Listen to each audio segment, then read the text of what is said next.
Battlestar Galactica, Part 1. Written by Glenn A. Larson and Ronald D. Moore. Act 1.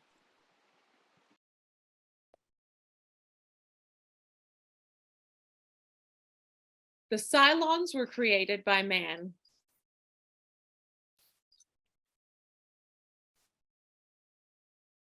Exterior space, Armistice Station. A tiny space station hangs in a deep void. They were the product of a desire to make life easier on the planet Kobol. Exterior space station. A small colonial transport glides into frame and towards a docking with the station. There are no other ships or planets visible. At first, they were simple robots, toys, conversation pieces at parties for the rich and trendy. Interior station. A simple spare room of steel. 2 doors on opposite sides. 1 metal table in the center. A man dressed in Colonel Lieutenant's uniform enters from one door, carrying a briefcase. The lieutenant sits in one of only 2 chairs in the room, 1 cushioned, 1 bare metal. A table sits between them. Sitting on the table is what looks like a gooseneck lamp topped by a single red light that oscillates back and forth, passively watching everything in the room. He opens his briefcase and takes out a few personal items, a picture frame of his wife, a book, some official paperwork, sets them on the table, looks like he's going to be here a while. The lieutenant glances up at the door across from him. It remains closed. He picks up the book, sighs, and begins to read. The Cylons became more advanced, began to work the mines, do the hard and dangerous work man no longer wished to do. Interior station. Hours later, the lieutenant is packing up his briefcase. He leaves through the same door whence he entered, passing by a flag, which is the only decoration in the room. And when the people of the 12 colonies of Kobol decided to war against each other, the Cylons began to do their fighting and killing for them too. Interior station. The same man enters the same room, but now he's older, wearing a rank of captain. He opens his briefcase, takes out some personal items, including a new framed photo of an older wife. Nothing's changed in the room. The gooseneck with the red light still sits on the table. The captain still sits in the chair, begins to do some paperwork, which includes some diagrams and photos of the original mechanic Cylons. The Cylons were the greatest soldiers the planet had ever seen. Smart, fast, deadly. They made decisions without waiting for orders. The captain is now a major. Some gray in his hair. The picture is on the table of an older wife holding a baby. Still no one else in the room. The major is idly waving a finger in front of the oscillating red light, following it back and forth, back and forth. And then the day came when the Cylons decided to kill their masters. The major is now a lieutenant colonel, more gray in the hair. The photo now shows his wife and 3-year-old boy. The lieutenant colonel is doing some kind of word puzzle, his feet on the table. The 12 colonies rallied together for the first time in centuries. Betrayed by their own technology, they fought the Cylons with weapons that didn't rely on computers. The lieutenant colonel is now a full colonel. The wife's photo is now in a separate frame with a black border. The boy has his own photo and 6 years old. The colonel is stretching his aching back and the red light is still there. After a long and bloody struggle, the war finally ended. An armistice was declared. The Cylons left Kobol for another world to call their own. Exterior space station. The transport is docked at the station. A remote space station was built where Cylon and human could meet and maintain diplomatic relations. Every month, the colonials send an officer. The colonel leans way back in his chair and is about to nod off. The Cylons send no one. No one has seen or heard from the Cylons in over 40 years. Suddenly, the door in the room opens. The colonel lurches forward in shock. What the hell? Then his jaw drops when 2 Cylons enter, chrome metal bodies, red eyes tracking back and forth, similar to the 1970s version of the Cylon warriors, but sleeker, more advanced, and more fluid in their movements. They take a couple steps into the room and then stop. They stand there like silent, deadly centennials, making no move for their weapons. Silence. Colonel remains at the desk, surprised, but trying to be professional. Then another shock. The Cylons step aside and a beautiful woman enters. She looks to be in her 20s with long, flowing, raven black hair, drop dead looks, and a perfect body. Her every move, every gesture is slow and precise. Her eyes are keenly intelligent. She sits down across from the shocked colonel and favors him with a coquettish smile. He blinks in surprise, smiles back. She reaches across the small table, softly cups his chin, brings it to her, and kisses him gently, tenderly. She breaks the kiss and looks into his eyes.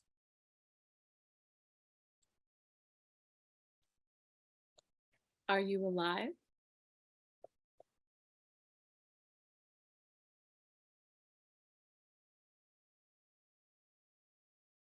Yes. Prove it. He's totally flummoxed, doesn't know what to make of this, but she's devastatingly beautiful. And when she pulls him into a deeper and more sensual embrace, he doesn't resist. Fumble with her, her hands slip into his shirt, his pants. His fingers fumble with her clothes. Her face drips over his shoulder, and we look into her eyes. She smiles a secret smile to herself. Exterior space station. The colonel's colonial transport explodes. Interior station. The colonel hears the explosion, tries to pull away, but she is far stronger than he is. She holds him tight, then too tight. He has a moment of horrifying realization. Then she smiles a sweet, sad smile once more. The metal Cylons stand there impassively, silently. Red eyes moving back and forth, the entire room explodes around them. Exterior station, which is torn apart with shattering series of explosions, one after the other. The echoing booms of the explosions become the sound of running feet on metal grating.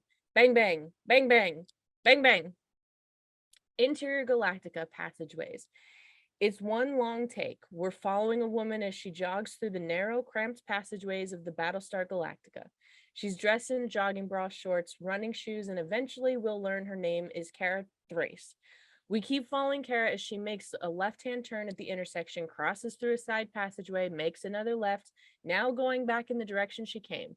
A tour group, yay, tours of civilians, is blocking her way up ahead. Make a hole!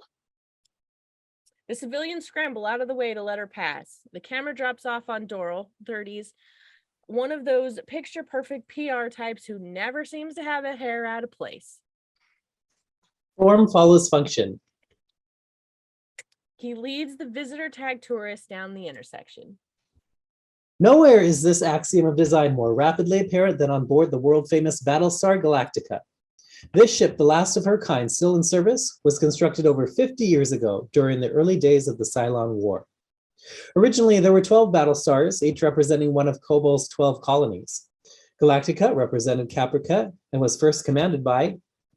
They reach another intersection and Kara comes jogging through the passageway again.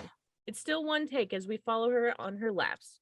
She passes through another intersection where we drop off on Adama, a man in his late 50s with weathered, lean appearance, iron gray hair, and so tall that he has to continually duck and stoop to avoid the low overhead. He wears a simple day uniform with a minimum of insignia, and his clothes have a well-used, rumpled look. He has a piece of paper in his hand, and he seems to be rehearsing a speech.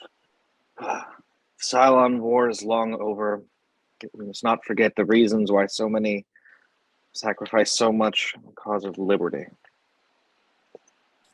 He sees a passing officer, Captain Kelly, 30s. Commander Adama, if I may.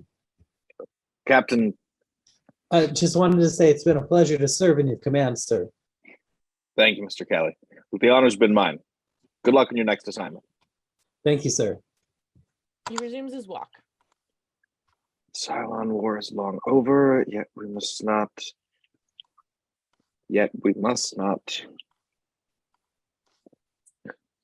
forget the reasons why so many were asked to sacrifice so much in...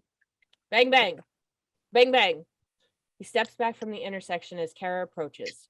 She both likes and respects him. These morning exchanges are something of a ritual for them and date back to a common experience in flight school. Morning, sir. Morning, Starbuck. What do you hear? Nothing but rain. Grab your gun and put the cat out. Starbucks.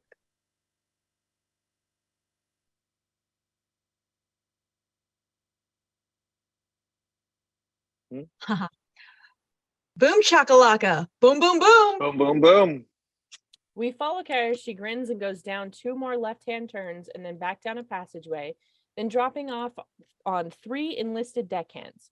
Prosna, 18, Callie, female, 21, female, and Sokinus, 18, male, rushing somewhere in a hurry, trying to get their uniforms in order. Prosna has a flat wrapped package. Come on, she's gonna have her ass. I know. Can't get this insignia to line up. There's the old man now. Come on, we gotta go. They pass by Lieutenant Getna, 20s, and we drop them off as he stops Adma. Geta has a stack of message printouts. Morning, sir. Comm traffic from the mid-watch. Morning. Anything interesting? Mostly housekeeping. There's one old message we were copied on. The one from Fleet Headquarters. Courier officers overdue coming back from Armistice Station. They're asking for a status report on all FTL-capable ships in case they need someone to jump out there tomorrow and see if his ships has mechanical problems. I think we're a little busy tomorrow, Mr. Gator. What do you think? Yes, sir. And may I also take this opportunity to say it's been both a pleasure and an honor to serve under you these past 3 years. Thank you, Mr. Gator. The honor's been mine.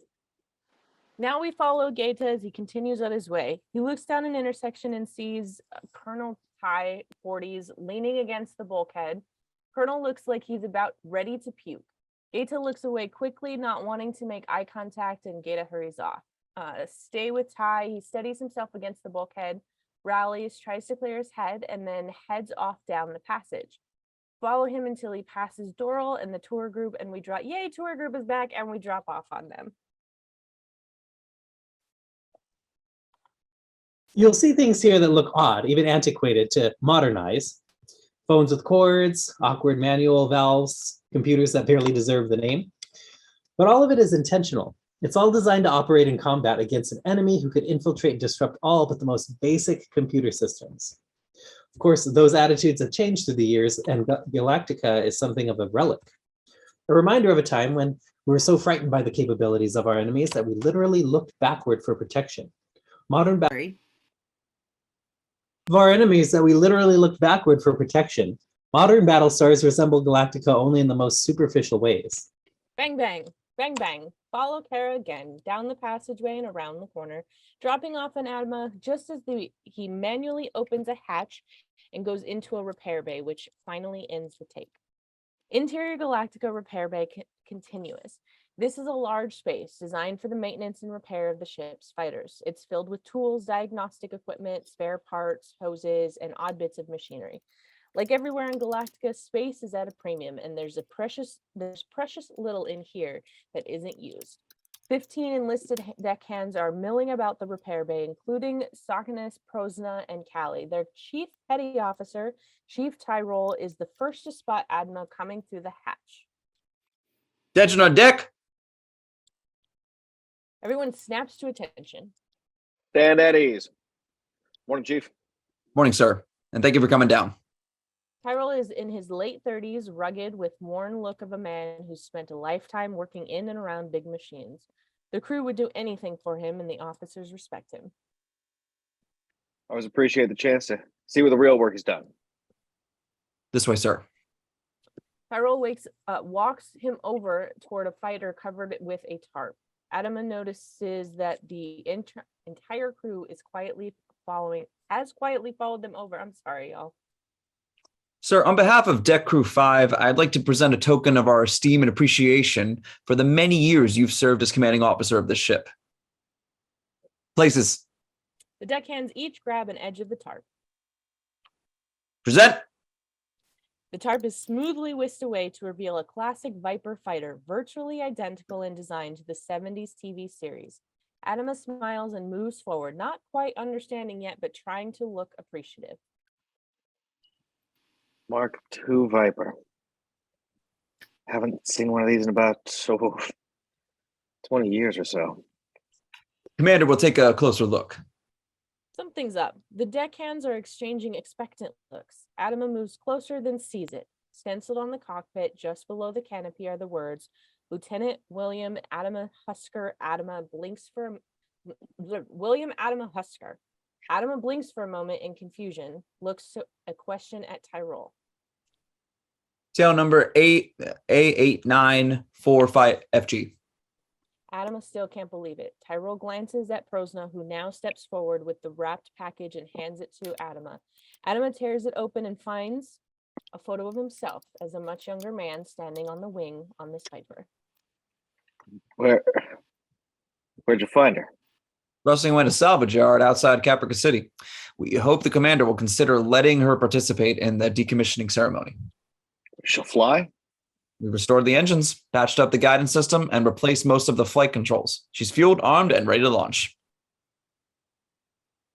Adama is suddenly caught short, blindsided by an unexpected wave of emotion as he runs his hands over his old fighter. He steps closer, puts a hand on the fuselage as if in a dream. Tyrol senses this has suddenly become an intensely personal moment. He silently signals the deckhands, and they make a quiet, discreet exit. Adama stays there looking over his ship with nostalgia and sadness brimming in his eyes. The honor is mine. Interior doctor's office day. A clean antiseptic office on the planet Cobol. Laura Roslin sits before the desk, patiently waiting. Laura's in her late 40s, handsome, confident, with the innate intelligence bordering on the brilliant. But the quality that strikes us most strongly about Laura is that she has class. The doctor, 40s, enters, sits down at the desk with a carefully neutral expression. He clears his throat.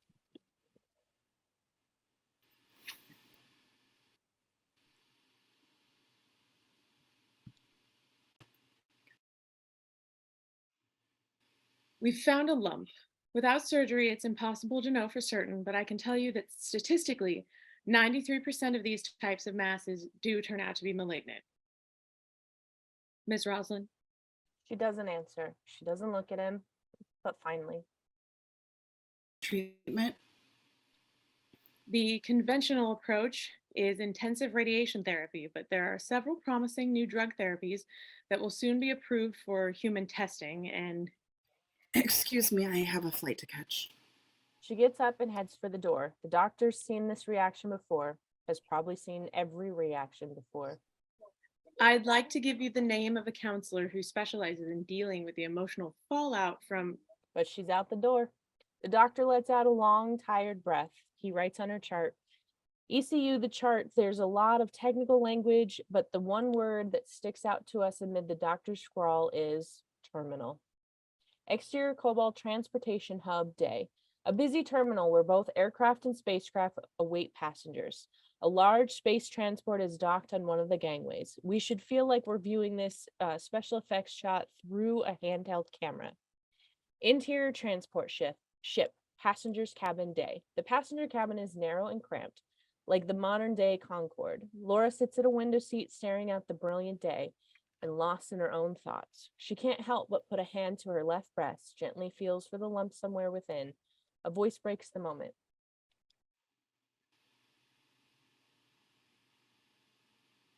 Excuse me? Laura looks at a good-looking young man standing in the aisle. Secretary Roslin? Yes? Hi, I'm Billy KK, your new assistant. Billy's young, 19, eager to please, very smart and polite. He's one of those rare people who's usually smarter than the room, but never lets anyone know it. He'll make a great diplomat someday. Laura quickly recovers. Oh, I'll have a seat. He hands her a thick 3-ring binder. The Education Ministry sent your briefing book from the office. She takes it, then looks out the window again for a long beat. Billy quickly realizes something is up with his new boss, but he has the good sense not to pry. He just waits, and finally, Laura gathers herself and shifts into business mode. Do you know where we're going? To the Galactica. The ship's being retired and transferred to the Ministry as a museum ship. I took the liberty of reading the briefing on the way over, and I hope that's okay. That's fine. It's a long flight. I hope you don't mind if I catch some sleep. Not at all. Laura settles back in her seat and faces away from Billy, closes her eyes, and then opens them again. She's not going to be getting much sleep. Ladies and gentlemen, we are ready for departure. Our flight to rendezvous with Galactica is expected to take 5 hours, 43 minutes. Our cruising speed will be... There's the whine of the ship's engine, which takes us to Exterior Transportation Hub Day. As the transport ship lifts off from the terminal, our handheld camera tracks it up to the sky.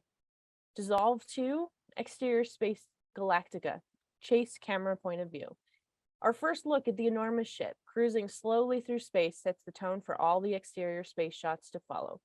We see a Galactica not in big sweeping 3D hero shot, but as if it were being seen from a handheld camera aboard a plane flying alongside the ship. The framing is a little wobbly and the picture goes soft once or twice as our imaginary cameraman struggles to keep the ship in focus. Interior Galactica, Squadron Ready Room. A squadron ready room is both briefing facility and an informal gathering place for off-duty pilots. The decor should reflect the many pilots and squadrons that have come and gone through the years, and there are plaques, insignias, mementos, souvenirs, and so forth, crowding the walls. There's a TV monitor on the background with the volume low. It's late in the mid-watch, and the colonel equivalent to a poker game is going on. Most of the pilots, Colonel Ty and Kara Thrace, have the woman we first met jogging through the halls. Kara 30s is a loner, which makes her an oddity among the tight-knit pilots. She's an undisciplined and rebellious out of the cockpit as she is calculating and precise in it. Her mouth has definitely held back her career. As she dislikes Ty, she tosses in the stack of chips. Ty 40s pours himself another drink. He's well into his cups by now. He's the ship's executive officer, or XO. He's tightly wound, moody, prone to outbursts of temper, and he dislikes Kara. He studies his cards and looks up at her. Starbuck. There's a call sign. Starbuck. How'd you get that nickname anyway? Never did hear the full story.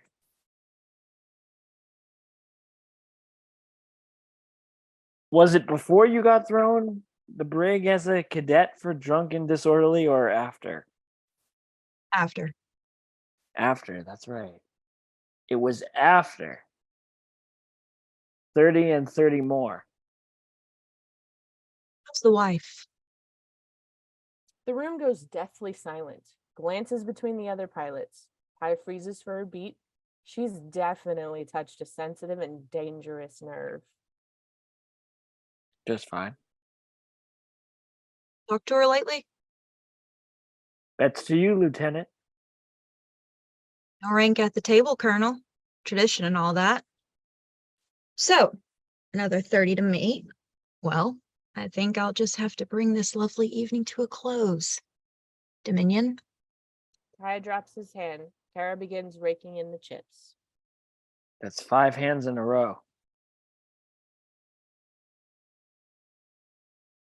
Is it? No one's that lucky, Thrace. Luck has nothing to do with it. That's right. Now it's ugly. Kara meets his eyes. You have something to say? Say it.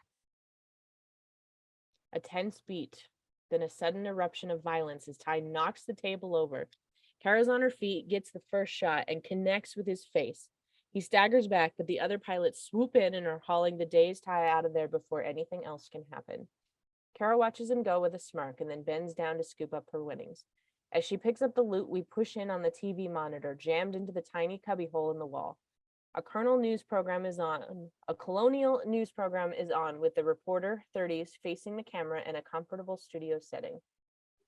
For those of you just joining us from the Pyramid Game in Geminon, welcome to The Spotlight, our weekly interview program devoted to people making news on Kobol.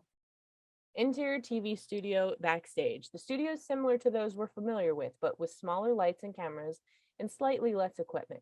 As we move through the backstage area, we find a woman calmly standing amid the cables and equipment of the offstage area, watching the interview on a TV monitor. She's in her 20s with short, Carrie Moss Matrix hair. That's an excellent description. I love that. Wearing a perfectly tailored business suit, and if we looked really closely, we might see that she looks eerily similar to the same woman who destroyed the Armistice Station.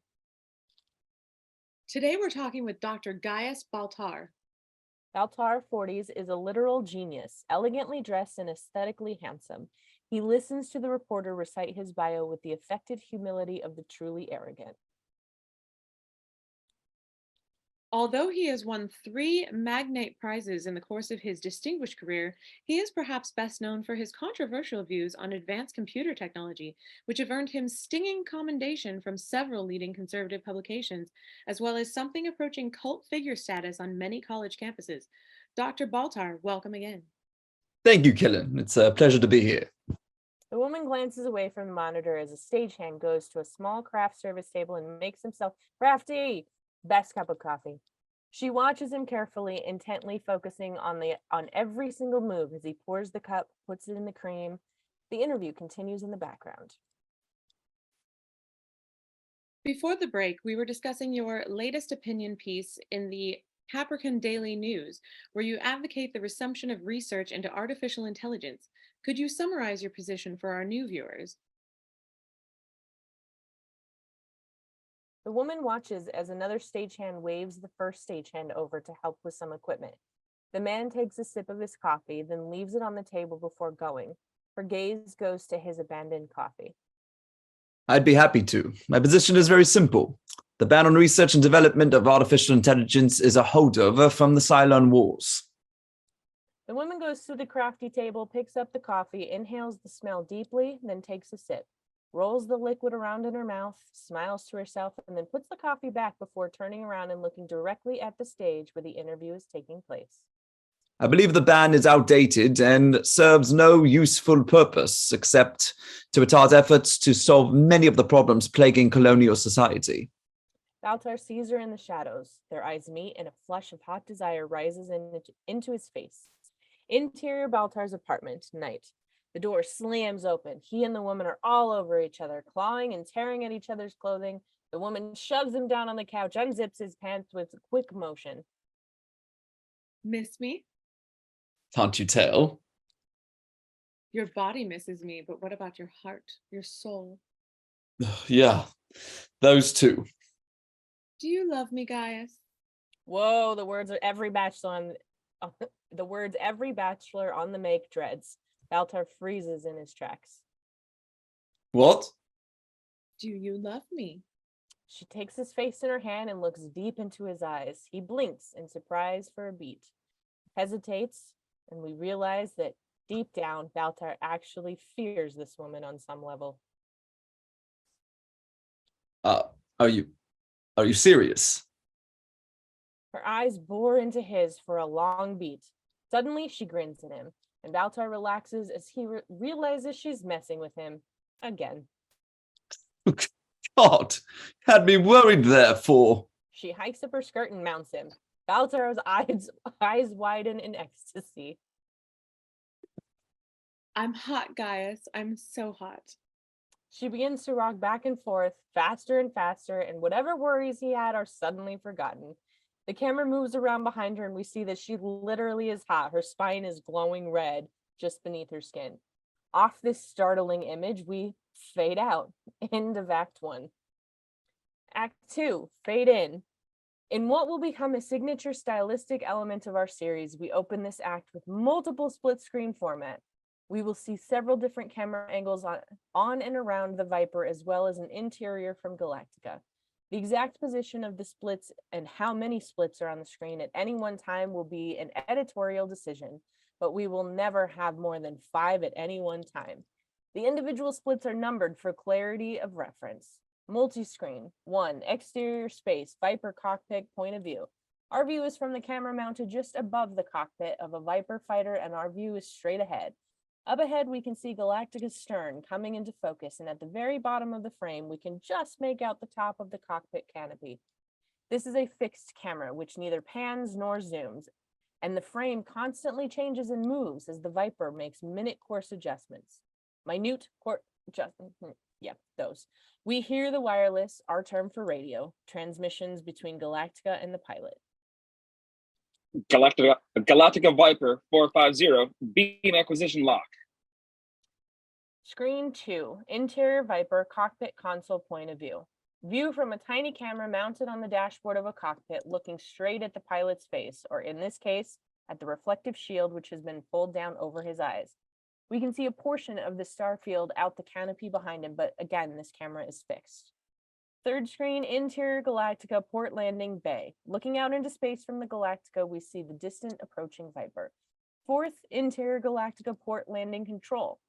A cramped cubicle barely big enough for the landing signal officer, the LSO, who is Captain Kelly, first seen given his regards to Adama at the top of Act 1. The cubicle is dominated by a single window which overlooks the vast landing bay and is from this vantage that the LSO guides incoming ships to a landing below. Kelly writes on the window and with a grease pen, keeping track of various info on the landing planes. Kelly wears a headset for communications, but there's also several telephone headsets in the console before him. At the moment, the cubicle is also crowded with a tour group seen earlier. Doral, the tour guide, is crammed into the hatch explaining the operation to the group. A logical question to ask is, why in this day and age do we have men and women in the cockpit at all? Why not automate the Vipers or rely on unmanned missiles for defense? Viper 450 Galactica, copy your acquisition, lock. Standby, landing clearance. The pilot pulls up his reflective shield, giving us a look at Lee Adama 30s. Standing by. Galactica gets closer. The Viper gets closer. Kelly checks some controls. The answer, of course, is that an automated Viper would be susceptible to possible jamming or cyber attack. There's a saying in the colonial fleet that you can jam every sensor except the human brain. Viper 450 Galactica. Approach port landing bay. Hands on, speed 105. Checkers red. Call the ball. Galactica, check that. Did you say hands-on approach? Viper 450, that's an affirmative. Hands on approach. Very well. Port landing bay, hands-on. Speed 105. Checkers red. I have the ball. Looking over the cockpit at the Galactica as the Viper begins heading in toward the port landing bay. From Galactica's landing bay, we see the Viper slide side to side as the pilot locks in the proper angle to make it inside the flight deck. Kelly and the visitors crane for a look out the window as the Viper comes in for a landing. Lee concentrates on his landing. We can hear his breathing and his adrenaline surges. The Viper touches down on the deck, skids for a moment, then comes to a stop. From the LSO station, we can see the Viper has stopped on a large red checkered square, which is an elevator. Viper 450 skids down, maglock secure. On behalf of everyone aboard Galactica, I'd like to welcome you aboard Apollo. It's an honor to have you with us. Thank you, Galactica.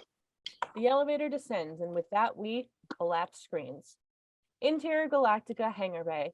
An enormous cavernous space where spacecraft are moved about and parked before and after flight operations. Various Vipers are parked in different configurations. Large airlock doors run the length of the bay and lead to launch tubes and interior doors which lead to the repair shops. The elevator stops and the Viper is immediately surrounded by a group of deckhands who seem to be everywhere in this space. They begin checking engines, attaching equipment, hoses, etc. Unlike the Viper seen in Act 1, this model is state-of-the-art and is sleeker and more modern than Adama's old relic. Chief Tyrol steps on the wing just as canopy slides open. The name on the side of the fuselage reads Captain Lee Adama Apollo. And when the pilot removes his helmet, we get a better look at Lee Adama, who is ruggedly handsome and with a lean frame and rangy looks. Morning, sir. Chief Tyrol. I'll be your crew chief while you're aboard. Morning, Chief. Captain Lee Adama. Tyrol takes his helmet, helps him climb out of the cockpit. Real pleasure to meet you, sir. I'm sure you've heard this before, but I'm a great admirer of your father's.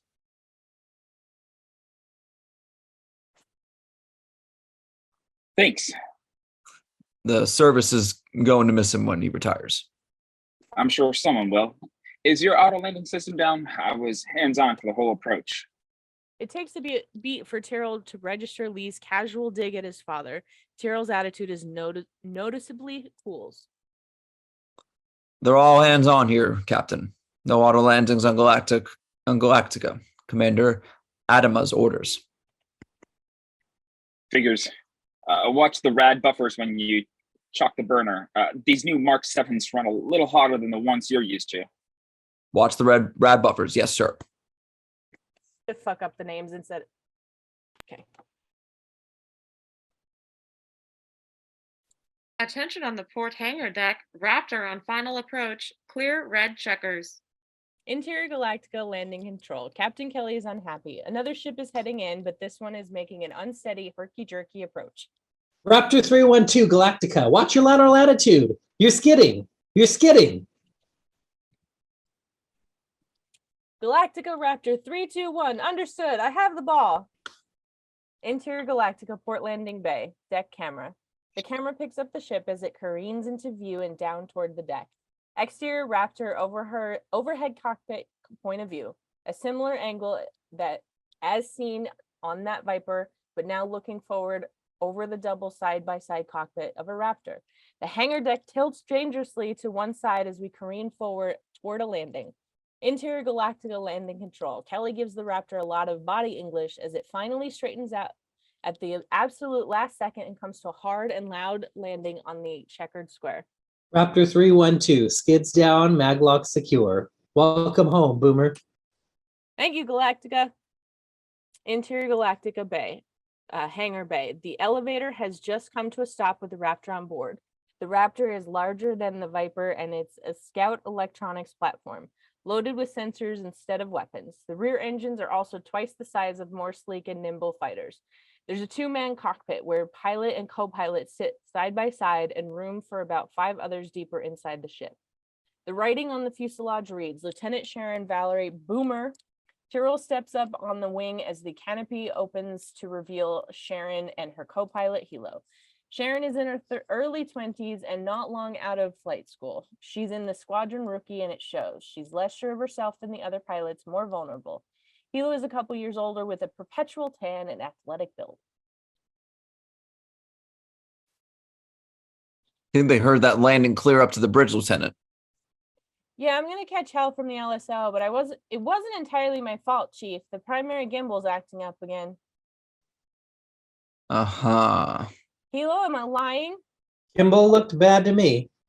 As the deckhands swarm over the Raptor, Tyrrell and Sharon walk toward one of the side exits. Hilo stays in the cockpit, going over some paperwork on the flight. I've pulled that gimbal 3 times and stripped it twice. There's nothing wrong with it, sir. Interior Galactica repair bay. Seconds later, Tyrrell and Sharon walk through the repair bay and seen earlier. Tyrrell's crew, Callie, Prosna, plus 5 other deckhands barely look up from their work as the two pass. And I listen very closely to what each and every pilot has to say about their ship, even the rooks. Okay, so I'm a rook. You're not the one out here trying to bring 50 tons of Raptor onto a moving hangar deck with a bad gimbal. Oh, I've got 10 years experience. Here we go. Breaking down and stripping every component in every... Breaking. Oh, sorry. I'm looking at the wrong thing. They went through the bay and into Interior Galactical tool room continuous, a small walk-in storage locker crammed with tools. System that's ever been installed in every spacecraft on my hangar deck. System that's ever been installed on every spacecraft on my hangar deck. They stop and stare at each other, toe to toe, as the hatch swings shut behind them. There's a beat, and then they fall into each other's arms. Deeply passionate, hungry kisses of two forbidden lovers who have to grab every moment they can. The gimbal is broken. Shut up, sir. As they continue their embrace, interior repair bay, Saganus enters from the hangar bay carrying a heavy toolkit. He heads for the tool room. Not so fast. The groping lamp is on in the tool shed. Crack me. Do I have to? This is out of control. The chief lost his mind or something. None of our business. Yeah, he's just sleeping with the division officer. What's wrong with that? There's a lot wrong with it. and the feeling is shared by all of them, even Callie. Exterior space, Galactica and transport. The transport ship seen in Act 1 maneuvers in for a docking with the Galactica. Interior Galactica airlock passageway. The two deckhands open the large airlock hatch just as the interior hatch is opened by someone aboard the transport. Laura and Billy are first to the airlock. Doral, the tour guide, is there waiting for them. Secretary Roslin, Mr. Kaikea, my name is Aaron Doral. I'm from Public Relations, and I'd like to welcome you aboard Galactica. If you'll follow me, I'll show you to your quarters. They follow Doral as he heads down the passageway. Laura hates it here, tries not to show it. Billy's loving every minute of it and looking around, taking it all in. Is there a revised schedule for the retirement ceremony? Oh, they really hate that word around here. People are retired. Ships are decommissioned. Doral heads down the ladder just as three dirty, sweaty female deckhands come down the passageway. Billy gets out of the way, lets them pass, and gets a quick smile from one. He lingers a bit, watching her go. Laura and Doral keep going. Billy turns around. They're gone. He's in the middle of an intersection, is completely and totally lost. Hello? Madam Secretary? Shit. He tries to orient himself and walks down the passageway. Dead end. Goes another one. Another passageway. Tries to open a hatch. Locked. He wanders down yet another passageway. Opens a hatch. Interior Galactica enlisted head. Billy is surprised to find himself looking at the woman who smiled at him just a few minutes ago. She's half naked, standing in front of a sink, brushing her teeth, hair up, wearing a bra with her jumpsuit rolled down around her waist. Her name is Duala, 19, and she glances up at him. In or out? What? Get in or get out, but shut the hatch. Billy steps in and closes the hatch. Sorry. Prosno, wearing a towel, comes out of one of the private shower stalls carrying a shaving kit. He goes to another metal sink and begins to shave. Neither he nor Duala think anything of it. Lost? Yeah? Where are you going? Visitor's quarters. I'm a visitor. Really? Never would have guessed. Callie enters and goes to one of the toilet stalls and shuts the door behind her. Duala notes Billy's reaction. Never been in a unisex head before? A unisex what? Head. Bathroom? No, not really. If you're living on a warship, the first rule is that there's not much privacy, so don't get your panties in a bunch at what you might see. Second rule is don't stare. Billy suddenly realizes that's what he's doing and quickly looks at something else. Sorry. Don't worry. Visitors usually don't have to share facilities like the rest of us. She zips up her jumpsuit and heads back out the hatch. Let's find your home. Interior Galactica passageway continuous. Duala leads Billy down the passageway. What's your name? Billy? I'm Petty Officer Second Duala. Hi, Petty Second, what? You can call me D. Thanks. And Billy is already attracted to her. Interior Galactica, Adama's stateroom. Adama may have the largest stateroom aboard Galactica and the only one with its own bathroom, but it still feels cramped. A single bed, a desk, couple of chairs, and that's about it. The walls have a minimum of ornamentation favoring photos of ships fighters from his years of service. There's a small porthole window. At the moment, Colonel Ty is standing before the desk wearing his rumpled uniform from the night before. He's also wearing a nasty looking bruise on his slightly swollen jaw. He comes out of the bathroom tucking in his uniform. He and Ty are friends. They go way back. Adama sips the coffee and makes a face. Is he going to press charges against Starbuck? Ask for a court? Hell no. I revoked her flight status. That's enough. Just a friendly game that's got out of hand. Heard you were drunk. I had a drink. I wasn't on duty. Been drinking a lot lately. Maybe.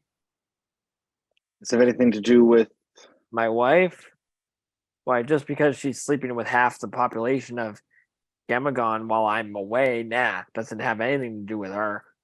Dama sips his coffee for a beat. Well, I doubt Starbucks is going to ask for court either. Lucky for you, considering your record. Doesn't matter. I'm getting out anyway. There's a chance you'll change your mind. The fleet needs men like you, Paul. Like hell, you're the only son of a bitch in the whole fleet dumb enough to want me as XO. Now you see why they're putting me out to pasture. I did wonder. The two old friends share a brief smile, and then Adama takes a deep breath. All right. Ceremony's at 1400. Be there on time in a fresh uniform and clean shaven. Yes, sir. Dama nods, the meeting's over. Ty heads for the door and then pauses. Has Lee reported aboard yet? Dama doesn't answer for a long moment. 3 hours ago. Maybe you should, He'll contact me when he's ready. Ty accepts that as the final word on the subject and exits, but Adama clearly is still thinking about his son. Interior Galactica Squadron Ready Room. Kara enters the Ready Room, which is crowded with pilots standing around talking, writing reports, comparing notes on flight maneuvers, and so forth. The Ready Room is both a briefing room and hangout for the pilots.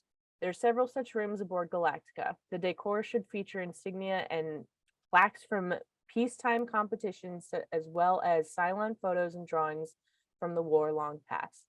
Heads turn at Kara's entrance. She's not supposed to be here. The commander of the air group, CAG, a ramrod straight recruiting poster come to life, looks up from his clipboard.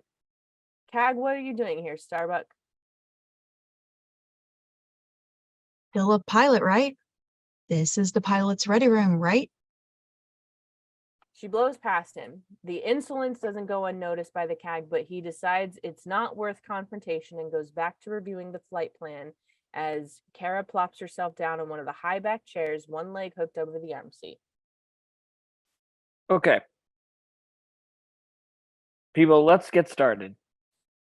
The pilots begin to take their seats, and Kara studiously avoids eye contact as they mill around her. Then she sees him. Lee Adama enters the room and looks for a seat.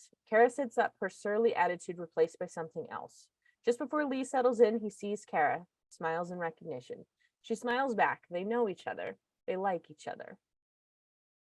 Good morning. Thanks, sir. Morning, sir. Yeah. All right. Today is the main event: formation, demonstration, and flyby maneuvers in conjunction with decommissioning ceremony. A few changes to the flight plan. Lieutenant Thrace, maybe that's him, will be replaced in the slot by Lieutenant Anders. Lee throws a curious glance at Kara, but she's unfazed by the announcement. Captain Lee Adama has joined us and will be flying lead during the flyby. Welcome, Captain. Applause, applause, applause. The pilots are stoked. Lee gives a sheepish wave. He's uncomfortable with the attention, but willing to play along to get this over with. And thanks to Chief Tyrell and his deck gang, you'll have the honor of flying the actual Viper that your father flew almost 40 years ago. Everyone looks at Lee to see his presumably happy reaction, but he's less than pleased. Tries to gin up a smile. Great. That's quite an honor. The CAG raises an eyebrow, but doesn't pursue it. Yes, it is. Launch operations will begin at 11:25 hours. Interior passageway gangways. Dama, Laura, and Doral are walking through the passageways. Laura trying not to trip over hatch combings or fall down gangways, and Doral trying to play peacemaker. I don't get it. We're talking about a visitor's guide. The answer's no. I'm sure there's a way to work this out. It tells people things like where the restroom is, or what the lunch special in the cafeteria, or how I buy a Galactica t-shirts. I don't care what it does. It's an integrated computer network, and I won't have it on this ship. You're one of those people, you're actually afraid of computers. I'm not afraid of computers. There are computers on the ship right now, and none of them are networked together. I don't think you understand. The computer network will make it faster and easier for teachers to teach their students about the ship, and Adama turns on her suddenly. Madam Secretary, I don't think you understand. Good men and women died on this ship because someone wanted a faster computer to make life easier. So I'm sorry if I'm inconveniencing you and your teachers, but I'll be damned if I'm going to let you or anyone else put a computer network on this ship while I'm in command. Now, is that clear? Laura wasn't expecting that. She's back on her heels, caught off guard by the authoritarian tone of command. Yes, sir. Dama gives her a curt nod and disappears up the gangway. She watches him go with astonishment that is slowly turning to embarrassment and anger. Billy and Duala arrive from an adjacent passageway. Where the hell have you been? Oh, sorry, I got turned around back. Did you hear any of that? No. Good.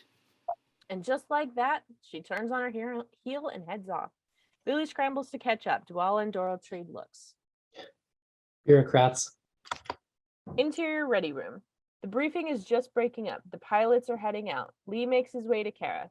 The conversation is that the two people who may or may not have feelings for one another but haven't seen each other for a long time aren't about to give it away. It's awkward. Hey, Lee, how long's it been? 2 years. Not since the Funeral. An uncomfortable topic. Lee looks for another. So, what happened with you flying slot? Grounded. Striking a superior asshole. You serious? Who? So, Lee can't help but grin and shake his head. go ahead. Say it. Same old Kara. I wasn't gonna say that. Got it. No, I was gonna say what Zach always said, which was, The name touches a nerve in them both. Their grins evaporate at the same moment. sorry. Now Kara hunts for another topic. Seen the old man yet? No, You're going to, right? not if I can help it. Her whole attitude suddenly hardens. This is an old argument. Brack. Kara, don't even start. He's lost one son already. He shouldn't have to lose two. Hey, he's the one responsible for what happened to. No, he's not, okay? I was there. You weren't. And what happened to Zach was an accident. That's it. He got to you.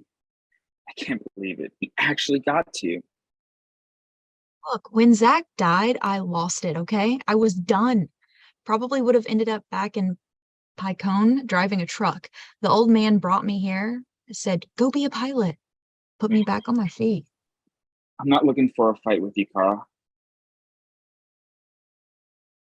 You go up against Commander Adama, you've got one anyway.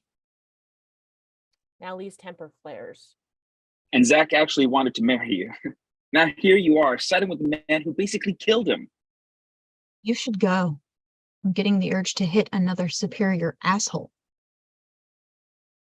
He looks at her for a moment, then just walks away. We stay with Kara for long enough to see that beneath the flash of anger lies both lingering pain and deep regret. Fade out. End of Act 2. Act 3. Fade in. Interior wardroom. The wardroom serves as a conference room, dining room, informal lounge for Galactica senior officers. A few mementos on the walls, a colonial flag, a long table, a few other pieces of furniture. Adama, wearing a dress uniform, is waiting, along with Doral and a photographer. The camera should be recognizable as such, but not a contemporary Nikon or something. Doral clears his throat. The photographer shuffles his feet. Adama glances at the chronometer on the bulkhead. Finally, Lee enters the wardroom, also wearing a dress uniform. Adama and Lee look at each other awkwardly for a beat. Neither of them are enjoying this. Okay, gentlemen, if you'll stand a little closer, Commander, could I get you to put your arm around your son? The Adamas do as they're told, and maybe somewhere in this, at least one photo that will work as a happy family reunion. Great. Perfect. Thank you so much. See you at the ceremony. Doral and the photographer exit.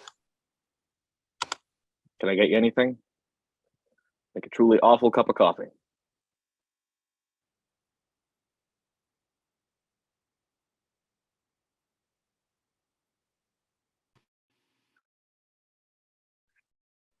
No, thank you, sir.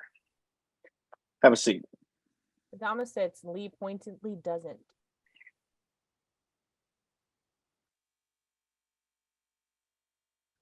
Congratulations on making captain. Thank you, sir. Silence. How's your mother? Getting married. Good for her. We talked, about a year ago. We sort of had a heart-to-heart about a lot of things. I'm glad to hear that, sir. Will that be all? Lee is keeping this proper and respectful, but Adama can see the anger and pain in his son's eyes. Damn it, Lee, talk to me. What do you want to talk about, sir? Anything. Just drop that cadet crap and say something. I don't have anything to say. My order said report here and participate in the ceremony, so I'm here. That's it. Wasn't anything in my orders about having a heart-to-heart chat with the old man. Adama's own pain and anger aren't far below the surface. The things you said to me at the funeral. I really don't want to get into this. You still feel that way? Goddamn right I still feel that way. Goddamn right I do. A charged moment between the two men. It was an accident, Lee. An accident. So you say. I disagree. I didn't force Zach into flight school. He wanted to do. Like he had a choice. Of course he had a choice. You both did. Now that's funny. Anything you wanted to be. I would have been proud. A man isn't a man until he wears the uniform of his colony. Trying to teach you something about duty and... Oh, you taught us. You taught us so well we were trying on uniforms before we were out of grade school. Except one of us wasn't cut out to wear the uniform, wasn't cut out to be a pilot. One of us wouldn't have even gone into flight school if his father hadn't pulled strings to... I didn't pull strings! You didn't call your buddy Commander Edwell on the board? When are you going to take responsibility for this? Zach didn't belong in uniform, and he sure as hell didn't belong in that plane. Face it, you killed him, just as if you... Too far. Lee tries to bite off the vicious, angry accusation, but it's too late. The words hit Adama like a physical slap in the face. He's on his feet, and there's a moment such charged tension that we're not sure what's going to happen next. Finally, go now, Captain. Lee heads for the door, and Adama sits back down, almost falls into the chair. Alone with his grief for one son, his pain for the other. For the first time, Adama genuinely seems old. Interior passageway. Lee pauses outside the door. He's already beginning to regret saying that, but it's too late to take it back now. He heads off down the passageway. Exterior Cobalt, Caprica City, River, night. On the bank of a river flowing through the middle of the city, Baltar and the beautiful dark-haired woman stand next to the rail. It's an idyllic, romantic scene where they watch the light reflecting off the water, vendors selling trinkets from their stands, music wafting out of shops and cafes. It may interest you to know that the final results of my CNP project were in this afternoon. It's working to close a 95% efficiency throughout the entire fleet. Hold your applause, please. What, no applause from me? I doubt you would have ever completed the project in the first place without me. Well, you helped, yes, but... I did more than help. I rewrote half your algorithms and saved your project. Okay, let's not get crazy. You were extremely helpful, but you got something out of it. I let you poke around inside the defense mainframe, breaking about 20 statuses in the process, but I'm a process, I might add, and now your company will have a huge advantage for the next defense contract. That's not why I did it. I helped you because I love you. Besides, God wanted me to help you. Right. He spoke to you? He didn't speak to me in a literal voice, and you don't have to mock my faith. I'm not. I pray for guidance and try to listen for God's wishes in my heart. Anything wrong with that? No, but of course not. I'm just not very religious. Does it bother you that I am? Honestly, it puzzles me. You're an intelligent, attractive woman. How can you be taken in by a bunch of mysticism and superstition is beyond me, but I'm willing to overlook it because of your other attributes. He gives her a last vicious once-over. You are the very definition of a sinner. Guilty as charged. He moves to kiss her, but she turns her head. I have to go. I'm meeting someone. Really, who is she? I'm insanely jealous. I doubt that. So touchy tonight. Well, I'm meeting someone too. Business, new projects at defense I might do. Anyway, call you tomorrow. Bye. He gives her a quick kiss on the cheek and heads off. She watches him go with an enigmatic, thoughtful expression. Then she hears something, turns, and reacts to someone off screen. Well, it's about time. I wondered when you'd get here. Close on a Cylon right of the 1970s show, red-eyed visor, chrome bodysuit, the whole thing. With humility and piety, we ask for your blessing, O Lords of Kobol. Reveal interior Galactica starboard hangar deck museum.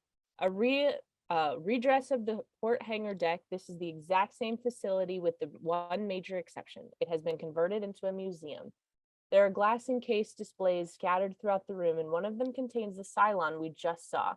A signage on the Cylon case tells us it's a soldier prototype developed by the Colonials some 50 years ago. There are a dozen or so other Cylons in various display cases, along with drawings, photos, and so forth. Several old-style Vipers are scattered throughout the enormous space, each protected by velvet ropes and bearing large informational signage. A large crowd is in attendance. Alosha, 80, a wizened priest, is at the podium, while the assembled crowd bows its head in prayer. Thank you for the protection of the ships like this, the brave men and women who manned them. The prayer is over. Alosha goes back to his seat and Doral heads to the podium. Thank you, council member. I think it's worth noting that Alosha has now served on the quorum of 12 for over 50 years and is the longest serving member of the council. Polite, vaguely bored applause. People just going through the motions in the audience. And now it is my great pleasure to introduce the last commander of the Battlestar Galactica, Commander Adama. Applause. Adama slowly takes the podium. Cylon War is long over. We must not forget the reasons why so many were asked to sacrifice so much in the cause of freedom. Exterior space, Viper formation. The ceremonial squadron is circling in formation at the distance from Galactica. Values we fought for are still worth preserving today. Interior Lee's Viper, console point of view where Lee is monitoring the speech. Cost of wearing the uniform can be high, but Interior Galactica starboard hangar deck museum. Adama falters. He looks out over the crowd. The encounter with Lee still fresh in his mind. He stands there for a long beat. Glances go around the audience. People start wondering what's going on. Interior Lee's Viper, console point of view, Lee wonders where this is going as well. Interior Galactica starboard hangar deck museum. Adama at the podium. sometimes it's too high. You know, we fought the Cylons to save ourselves from extinction, but we never answered the question, why? Why are we as a people worth saving? Look at us. We tell ourselves we're noble, intelligent creatures, children of lords of Kobol. We'll still let people go to bed hungry because it costs too much to feed the poor. Still commit murder for greed or spite or jealousy. Interior Lee's Viper, console point of view, Lee listens intently. And we visit all of our sins upon our children. We refuse to take responsibility for what we've done. Interior starboard hangar museum. Like a harbinger of doom, the Cylon in the display looms menacingly in the foreground, while Adama continues at the podium. Like we did with the Cylons. We decided to play God, create life, and when that life turned against us, we comforted ourselves in the knowledge that it wasn't really our fault. Cylons that were flawed. Truth is, we're the flawed creation. We're the ones that tried to manufacture life and make it serve us. You don't play God and then wipe your hands of what you've created. Sooner or later, the day comes when you can't hide from what you've done anymore. It's a day of reckoning. He walks off the podium and sits down to the deafening silence of the crowd. Hold for a moment in the utterly silent and still room. Doral finally takes the podium and clears his throat. Thank you, Commander Adama, for those inspiring words. Adama and Ty sitting next to each other. Ty leans over. You are one surprising son of a bitch. Next, next is a ceremonial flyby by the last Galactica squadron, led by Captain Lee Adama. If I could direct your attention to the viewport. The audience turns in time to see a blast shield slowly sliding away to reveal an enormous window looking directly out into space, where the Galactica flyby squadron comes hurtling towards the ship in a tight, precise formation. The Vipers roll and break off in different directions, right on cue, leaving only Lee Vipers racing directly towards the ship as if on a collision course. Exterior space Lee's Viper, overhead cockpit point of view. The massive bulk of the Galactica looms directly before us. His console point of view, Lee waits, yanks the control yoke hard over.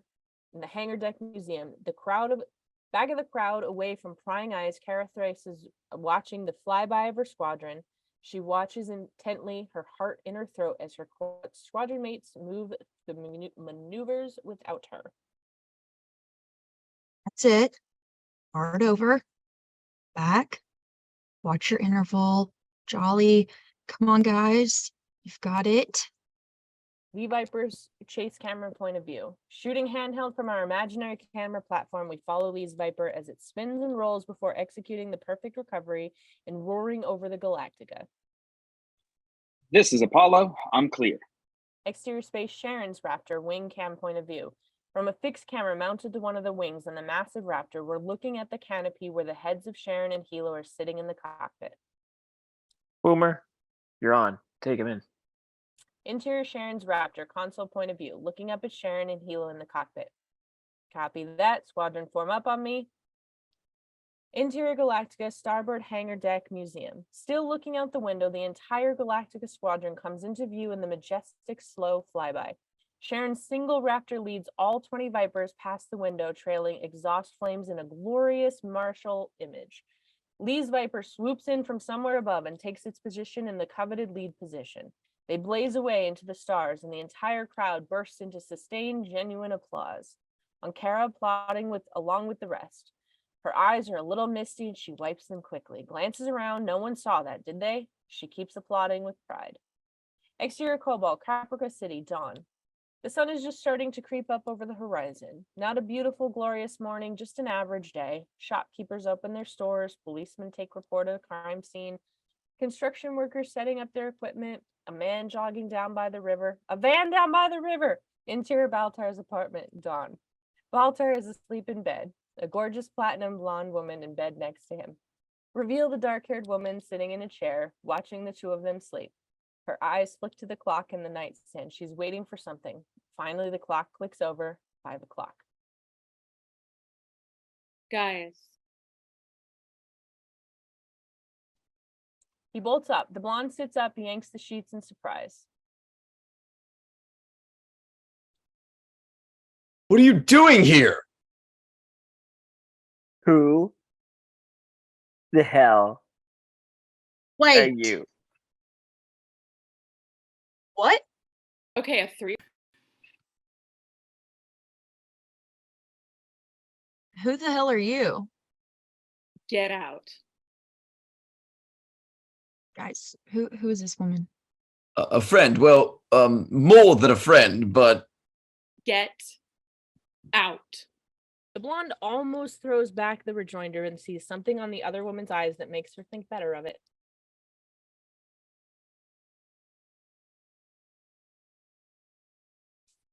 This is just great. She grabs her clothes and storms out of the room. bye. A beat as Baltar decides on a strategy, opts to throw himself on the mercy of the court. It's me. I'm screwed up. I always have been. It's a flaw in my character that I've always hated and tried to overcome, but Spare me your feigned self-awareness and remorse. I came here because I have something to tell you. Baltar is more than happy to change the subject. okay, I'm listening. The woman gets up and goes to the window, looks out at the first hints of daylight touching the city. Consider for a moment the relationship of a child to its parent. Philosophy at 5 in the morning, She throws him a look and he backpedals fast. which is fine. Great, fine. Oh, absolutely. Children are born to replace their parents. That is God's plan. God plans the death of one's parents to be a critical component of a child's development into adulthood. Nothing worse than parents that hang around too long. Mine certainly did. Another withering look. Sorry. God wants children to grow and develop on their own. He wants them to reach their full potential, and so it is that parents must die. But parents who stand in the way of God's plan, who defy his will, they must be struck down. The hairs on the back of his neck are starting to rise. Where the hell is this going? What's going on? Humanity's children are returning home. Today. Interior transport ship. Laura and Billy are on their seats in the passenger cabin. Laura stares out at the window Galactica. Colonial Heavy 798. This is Viper 105. My call sign is Apollo. Oh, wait, Cabal? Oh, okay. Ooh. Ladies and gentlemen. Ladies and gentlemen, the airlock is secured. We're pulling away from Galactica now and about to begin our flight back to Cobol. Exterior leaves Viper, overhead cockpit point of view. Out in front of the old Viper, we see a transport as it pulls away from Galactica. Colonial Heavy 798. This is Viper 105. My call sign is Apollo, and I'll be your escort back to Cobalt. Exterior space Viper and transport, chase camera point of view. Viper takes position alongside the transport as they both head away from Galactica. Copy that, Viper 105. Glad to have you with us, Apollo. We'll do our best to make it an uneventful trip. In the background, the entire Galactica squadron comes into view, with Sharon's Raptor in the lead. Viper 105, Raptor 238, this is Boomer. Just want to say it was an honor to fly with you, Apollo. Copy that, Boomer. The feeling is mutual. You heading back to Cobalt? Yes, sir, back to Cobalt and reassignment. Hope our paths meet up again someday, Boomer. Copy that, sir. Safe journey. The Galactica squadron pulls away from Lee and the transport heads off into space. Interior Galactica passageway. Adama and Kara, now in regular uniforms, walk down the passageway together. Their relationship is warm, easy, like father and daughter.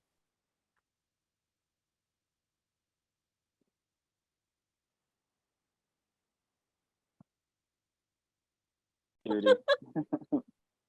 F duty. Hell with that. Old man, I want to keep flying. You've done a lot of flying. You need a little staff duty on your resume. Besides, Adama trails off. Something else on his mind. She looks at him curiously. Kara,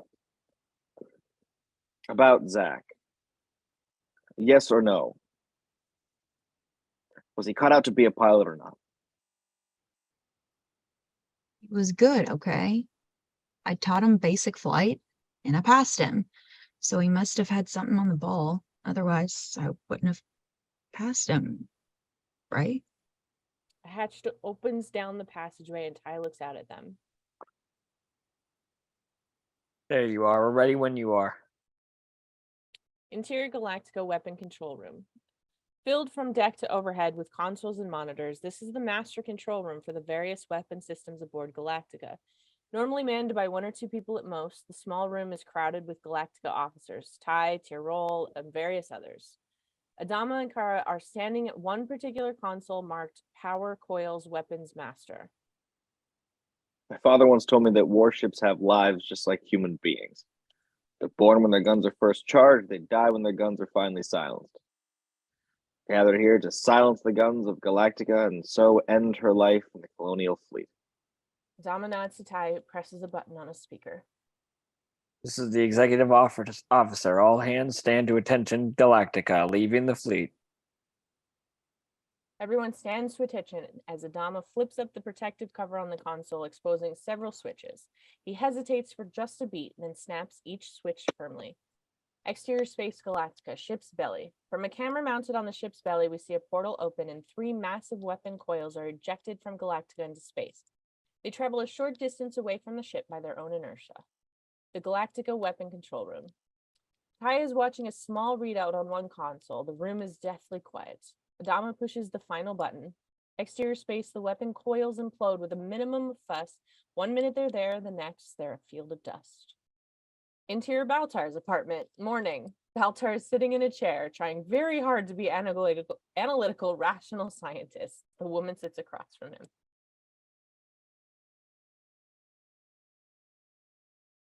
So now you're telling me your machine? I'm a person, a woman. Crosses her legs and Baltar can't help but watch. A machine woman, a synthetic woman, a robot. That's you. You're the new breed of Cylon. The old breed is still around. They have their uses, even in our society. Oh, no, I don't believe any of this. Prove it. Prove to me you're a Cylon right now. I don't have to. You know I'm telling the truth. Stop starting something as fact does not make it so. Because the truth is, I don't believe anything you're saying. I know you, Gaius. I know how you think and when you think it. You believe me because deep down you've always known there was something different about me. Something that didn't quite add up in the usual way. And you believe me because it flatters your ego to believe me. To believe that you alone, among all the people of Kobol, were chosen for my mission. Your mission? You knew I wanted access to the defense mainframe. My mission was to compromise colonial defense systems in preparation for an attack on Kobol. Oh my god. You never believe I really worked for some mysterious company, but you didn't really care either. All that mattered was that you and you alone could give me that kind of access. You were special. You were powerful. How many people know about this? That you chose me?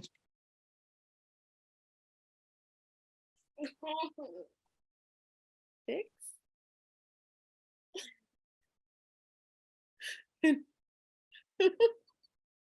And even now, as the fate of your entire world hangs in the balance, all you can think about is how this affects you. Baltar is on his feet, genuine panic setting in. He starts grabbing at straws, desperately looking for some way out. Wait. Something doesn't make sense. You're still here. If this was really the end of the world, you wouldn't just be sitting here waiting to die with the rest of us.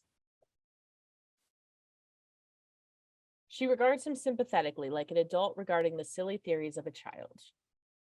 Gaius, I can't die. When this body is destroyed, my memory and consciousness will be instantly transmitted to a new one. I'll just wake up somewhere else in an identical body. You mean there's all out there like you? Of course. I'm number 6. Just as we realize we finally learned her name, there's the sound of muffled booms in the distance. The windows rattle. It's begun. Interior transport ship, passenger cabin. Billy and Laura in their seats. Billy's going over next week's schedule. Laura's agitated.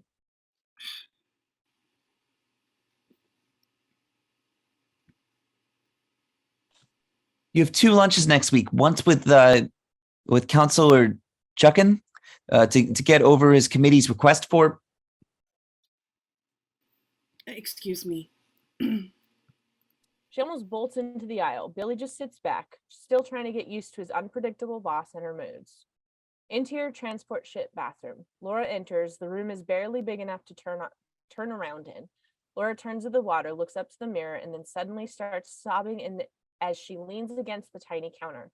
The raw emotion runs its course for a few moments, then she sucks in shuddering breath and fights for control. A lighted sign starts blinking next to the mirror. Please return to your seat. She ignores it. Interior transport ship, passenger cabin. Moments later, Laura enters from the bathroom and stops in her tracks. The pilot is standing in front of the passenger cabin with a grim look on his face, while the passengers themselves look ashen-faced and stunned. That's all we know for sure.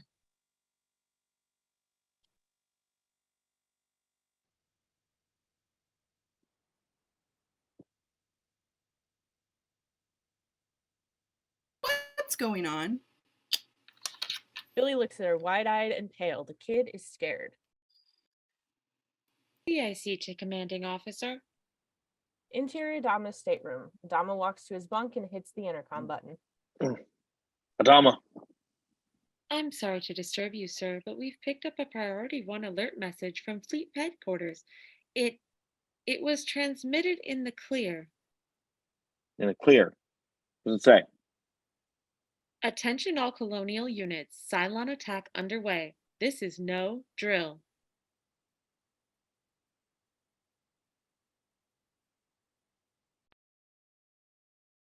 Act 4, Fade In, Multi-Screen. Screen 1, Interior Galactica Repair Bay. The deckhands, including Callie, Prosna, and Sogonis, are making a loose effort to clean the empty bay. Mostly they're just shooting the shit and horsing around. Screen 2, Interior Weapons Control, Room A. Couple officers on duty, nothing going on. Someone yawns. Screen 3, Interior Ty's stateroom. Ty is in his bunk, smoking a cigar, staring up at the overhead. An open bottle is nearby. Screen 4, Interior Launch Control. Launch officer is sipping coffee and doing paperwork. Screen 5, Interior Starboard Hangar Deck, Museum A. Couple of deckhands are mopping the floor. Screen 1, Tyrrell enters the repair bay, sits at a desk and does paperwork. Screen 3, Ty reaches below the bunk, pulls out a weathered, wrinkled photo of his wife, stares at it, then touches his wife's face to the end of the cigar in his mouth and watches the photo burn. Suddenly, the klaxon sounds throughout the ship, and a man's voice, Gata, comes over the speakers. Action stations, action stations. Set condition 1 throughout the ship. This is not a drill. Screens 1, 2, 3, 4, 5. I have the same combination on my luggage. They race to their stations. Screen 1, Prosna hurries to secure equipment along with Soka. Fucking AK. You get me. Not a drill! Not a drill! He can't be serious! Sounds like it to me. Repeat. Action stations, set condition 1 throughout the ship. Collapse screens, Interior Galactica, Combat Information Center, the nerve center of Galactica. From here, the commanding officer has all the information necessary to fight the ship at his fingertips. The CIC is one of the larger compartments on the ship. It's kept dark, so it's better to read the various signals, various dials, monitors, readouts, etc. that line every available wall and surface, but there is no one single view or window that dominates the room. There are indeed computers here, but they're about the level of Apollo 2. This is not Trekian, bridge of neat lines and soft pastels. This is working facility where men and women sit in chairs for too long, jerry-rig broken consoles with tape and wire, and drink way too much coffee. The tactical officer on duty, Lieutenant Gata, also seen in Act 1 opening sequence, is leaning over the shoulder of Dwala and as she taps in commands on a keyboard. Ty arrives and secures the hatch behind him before taking his place next to Adama. What we've got? Shipping accident? Adama pushes a sheaf of messages to Ty, who looks them over quickly. A phone buzzes. Gata picks up the headset. Combat. Understood. Condition 1 is all set. All decks report ready for action, sir. Very well. Ty looks up from the messages in surprise. They can't be serious. This is a joke. Fleet's playing a joke on you. A retirement prank? Come on. Time. I don't think so, Paul. Adama punches a button on the overhead speaker. This is the commander. Moments ago, this ship received word that a Cylon attack against our homes is underway. Multi-screen. Screen 1. Interior hangar deck. Tyrrell and his deckhands listen to every word with shock. The size or the disposition or strength of the enemy.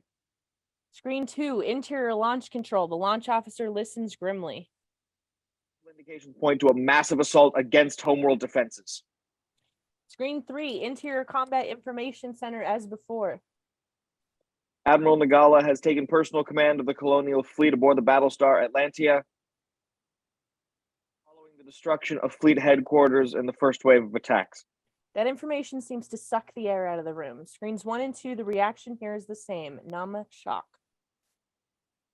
How this could have happened, why it happened, none of that matters right now. All that does matter is that as of this moment, we are at war. Further updates as we get them. Thank you. Screens 1 and 2, the officers and men of Galactica react to this news, set about getting their ships ready for combat.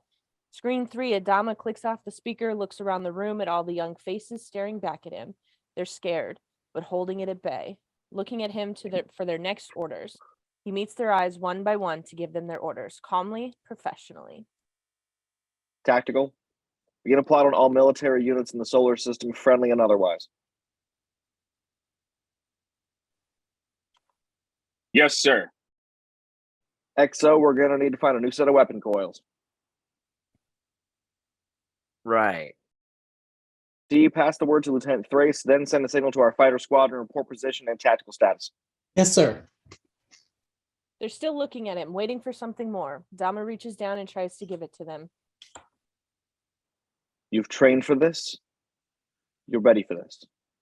Stand to your duties. Trust your shipmates. We'll get through this. It's enough for now. The CIC crew swings into action.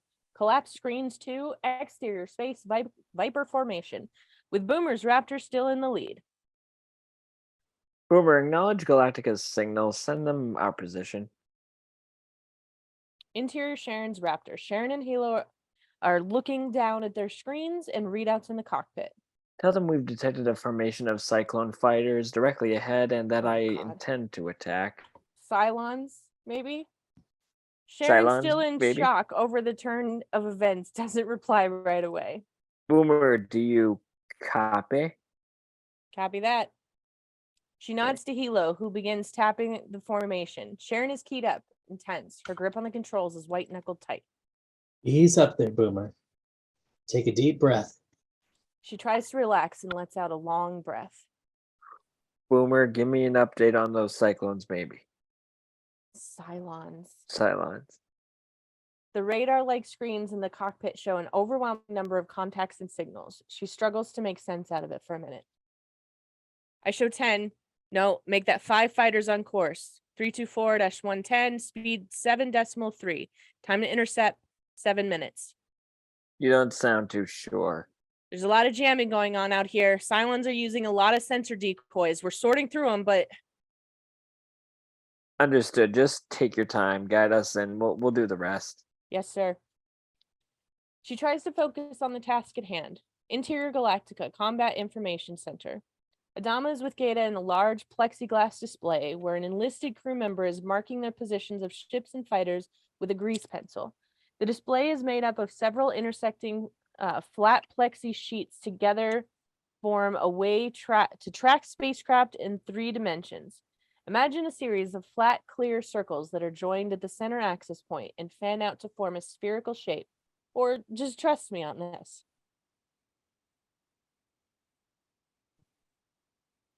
That would put our squadron about here.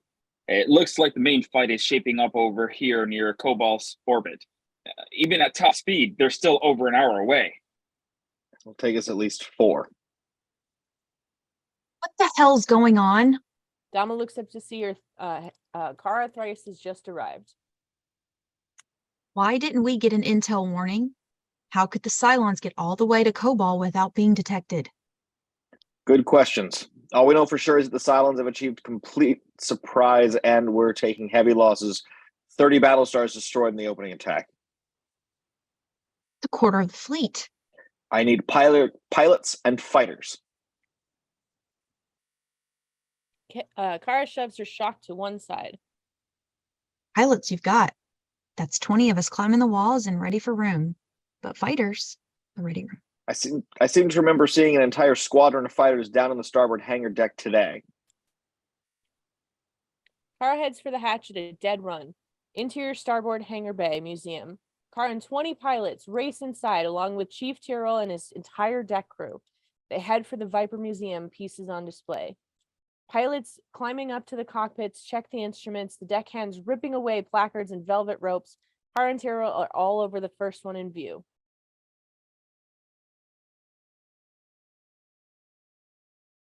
Sure they'll fly? Just have to put the rad buffers in the engines and pull the gun safeties. Bigger problems getting them over to the port launch bay. Why can't we use starboard launch? The gift shop now. Look me. Come on, let's go. We got ships to move. Is he still out there? Interior transport ship. Billy and Laura are in their seats. Billy looks out the window and there's a beat before Lee's Viper edges into view, flying alongside the transport. Yeah. He's still there. Good, because if things were really bad, he wouldn't still be out there, right? He'd be called away, wouldn't he? Why am I asking you? Billy gives her a half-hearted grin. She tries to grin back and takes a deep breath, leans over, tries to see the Viper with her own eyes. Interior Lee's Viper, where Lee is banging a fist against the console in rage and frustration. Come on. Work, damn it. Work. A display flickers on and off for a moment and finally goes out. Lee can't believe it. Unbelievable. Any luck over there, Apollo? Multi-screen. Screen 1, exterior space, Viper and transport, the two ships flying formation. Screen 2, interior transport ship cockpit, much like the cockpit of a jumbo jet with switches and buttons surrounding the pilot. 40s. The pilot can see Lee's Viper out his window. Screen 3, interior Lee's Viper favoring Lee's view of the transport out the canopy. No, my navigation system is still down.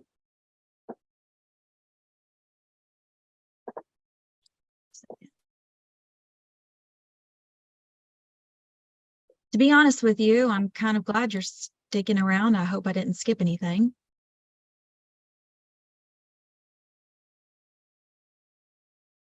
Ha! Makes us feel a lot better just seeing you out there. Don't get too comfortable. This old junker I'm in was meant for show, not combat. I don't even have a functioning gun sight over here. If we run into a problem, I'll do what I can to protect you. But the first sign of trouble, you pour on the speed and you run. Worry about that. My hand hasn't left the throttle since we've got the first message. Colonel Heavy, 798 out. Collapse screens 2, interior Galactica Combat Information Center. Dwell is printing out another stack of messages. Gata leans over his shoulder, scans to the pile as it prints out. What's the latest? A lot of confusion. I keep seeing these weird reports about equipment malfunctions. Why is that weird? It's the number of malfunctions. One report said an entire Battlestar lost power just before it came into contact with the enemy. They said it was like someone just turned off a switch. Multi-screen, exterior, screen 1, exterior space, Sharon's Raptor landing the new Vipers into battle. Screen 2, interior Sharon's Raptor, where Sharon and Hilo are watching their consoles. Screen 3, interior CAG Viper, where the CAG is flying his Viper. Cylon formation ahead. We're down to 2 confirmed Cylons now, approaching visual range. Okay. Boomer, we'll take it from here. Screen 1, the Raptor slows down, drops out of the formation, letting the Vipers race ahead, adding another screen. Screen 4, exterior space, Viper formation as the 20 Vipers charge ahead. Screen 3, CAG looks out the canopy at his Vipers. All right, boys and girls, break into contact formation. There might be only 2 of them out there, but stay with your wingman and don't get overconfident. Screen 4, the 20 Vipers spread out into pairs. Anybody know about what these thighs look like? These things look like? Pictures I've seen of old Cylon fighters are sort of like a big flying wing.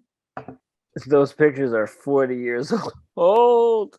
Well, how do we engage a fighter we've never seen before? It doesn't matter what they look like, genius. Just look at whatever it is you see. Time for a little payback. Hear that? Okay, keep the chatter down. Screen 2, Sharon looks down at her radar screen, which we learn is called a DRADIS, direction, range, and distance. The tracks of the Viper approaching the Cylon targets are clearly marked. CAG Boomer, you should be in visual range. Do you see them? Collapse screens 2, exterior space, the Cylon fighters. And there they are, the two Cylon fighters coming out of the black void of space like two white sharks appearing in the murky depths. There's something vaguely anthropomorphic about the design, as if original Cylon bipedal warriors had been reworked and reconceptualized into spacecraft. There's at least a suggestion of design elements that recall the classic Cylon chrome sheen, metal grille work in front, hint of the helmet in place of the cockpit. It's like facing a Cylon warrior in space. Interior CAG Viper. CAG can see them out as canopy. All right, we see them. Don't think they've seen us, though. They're not taking evasive maneuvers. Back to multi-screen. Screen 5, exterior space, the Cylon fighters cruising along, unperturbed. Screen 4, the Vipers going in for the kill.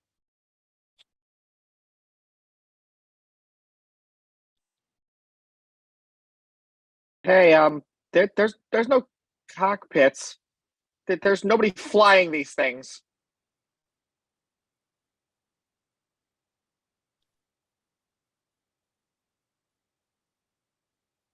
You, Travis. Oh, so they're just some drones, eh? Screen 3, CAG leads the charge. I don't care what they are. We've got targets, all Vipers, weapons free. Go get them. Screen 5, and then it happens. Doors slide aside, the noises of the Cylon fighters, revealing and red tracking light. The oscillating light emits a beam which sweeps out and hits Screen 4, the Vipers. Each ship loses power the instant the beam hits it.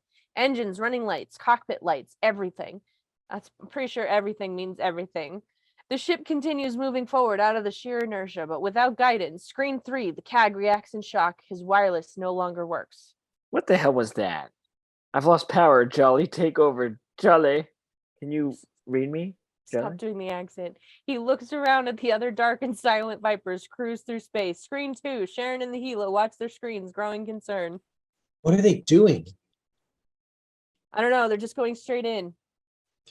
Comm chatter's gone. They're not talking anymore. Sharon watches for another beat and dials on a wireless. CAG Boomer.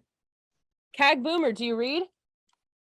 Screen 5, the Cylon beams stop and the fighters head towards the powerless Vipers, which are sitting ducks. Screen 3, the CAG can only watch helplessly as he sees 20 missiles drop from the Cylon wings. Oh my god. What? Screens 4 and 5 on the nose of the lead and Cylon fighter. The red light continues a remorseless oscillation. Then the Cylon missiles streak away from the fighters and slam into the Vipers, destroying all of them. Screen 3, the CAG's Viper explodes around him. Screen 2, on Sharon's DRADIS screen, the Viper symbol abruptly vanishes. Sharon and Helo just sit there for a moment, stunned by the sudden and complete destruction of the entire Galactica squadron. Screen 5, the Cylons avoid the billowing clouds of vaporized particles that moments ago were ships and continue on. Screen 2, the DRADIS screen now shows the Cylon fighters heading straight for them. Boomer? Sharon sees it and nods. Right. Screen 1, the Raptor wheels about and streaks away. Collapse screens 2, exterior Cobalt, transportation hub day. A passenger liner is at the same terminal we saw in Act 1. It's similar and sleeker than the multi-purpose transport. Interior passenger liner day. The redress of the transport passenger's cabin. This one is more obviously a commercial liner with more comfortable accommodations. The liner is filling with nervous passengers who are talking in hushed voices and looking out the window with mounting anxiety as they take their seats. Gaius Baltar, hugging his suitcase to his chest, makes his way down the aisle and drops into his seat. A steward hurries down the aisle. Seats, please. Please. When are we leaving? We've been cleared for immediate liftoff. Seats, everyone, please. The ship's engine whine begins to build. Baltar sits back. Maybe he's going to survive this after all. That sounds ominous. Interior air traffic control center day, crammed with terminals and people. It's chaotic. People rushing around yelling into headsets. Suddenly, the power is cut. Everything goes dark. Interior passenger liner. As before, suddenly the engine winds down.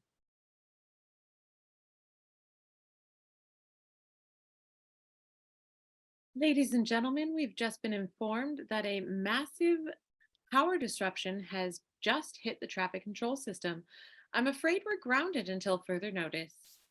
Baltar just stares ahead. Exterior transport hub.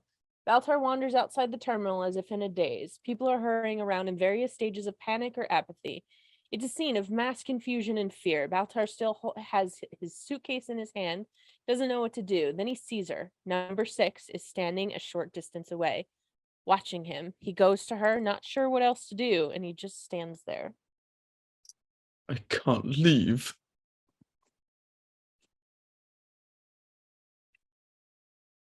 I can't leave. I know. That you're doing? No, that wasn't my job. What was your job? We should discuss this after. After what?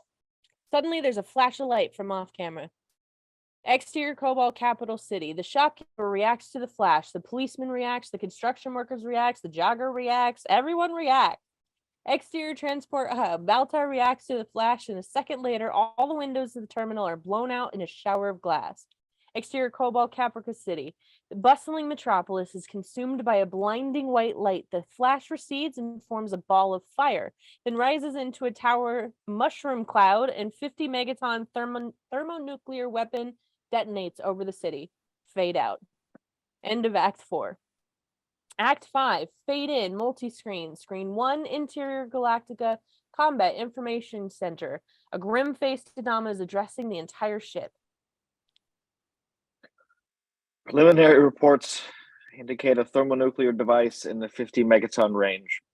Screen 2, Interior Starboard Hangar Bay Museum. The old Vipers are in the middle of being trundled out of the museum, but Tyrrell and the entire deck crew are standing still, listening to Adana with shocked, blanked looks.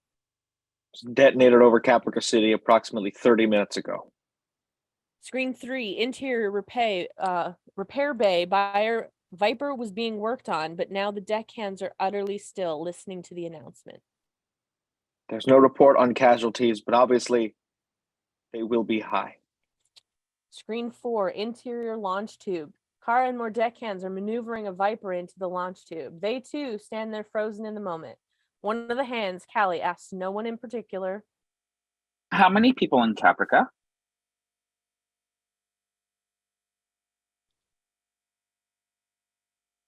$7 million.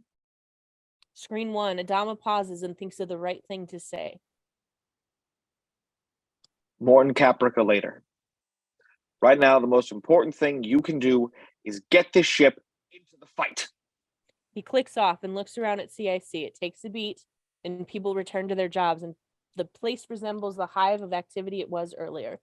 Throughout the ship, there's an eerie quiet as people avoid conversation and try not to think about what just happened. Someone drops a coffee mug and it shatters. We go directly to a new multi-screen. Screen 1, Exterior Space, Sharon's Raptor. The Raptor's twisting and turning, running from some unseen pursuer. Screen 2, Interior Sharon's Raptor, console point of view. Sharon and Hilo frantically working the controls. The violent, desperate maneuvers throw them from side to side. 2 missiles now. Screen 3, Exterior Space. 2 Cylon missiles are chasing the Raptor. Screen 2, Sharon turns around and looks behind them. Jam the warheads. Trying, but I can't find their frequency. We've only got 2 left. Sorry. We've only got 2 left. Screen 1, a small decoy drone drops from the Raptor's belly. It races away from the Raptor.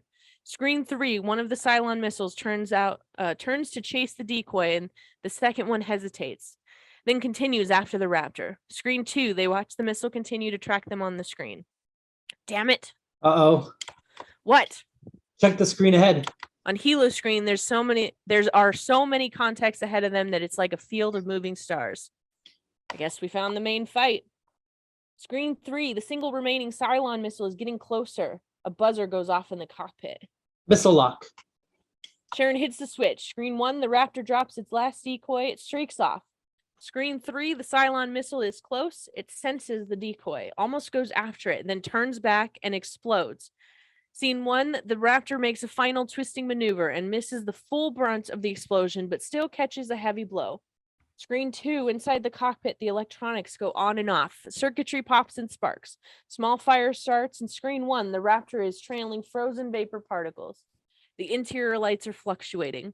Screen 2, Sharon struggles to bring the ship under control, and she puts out the fire with a small extinguisher. Okay, we're still here. Hilo, hey, you okay?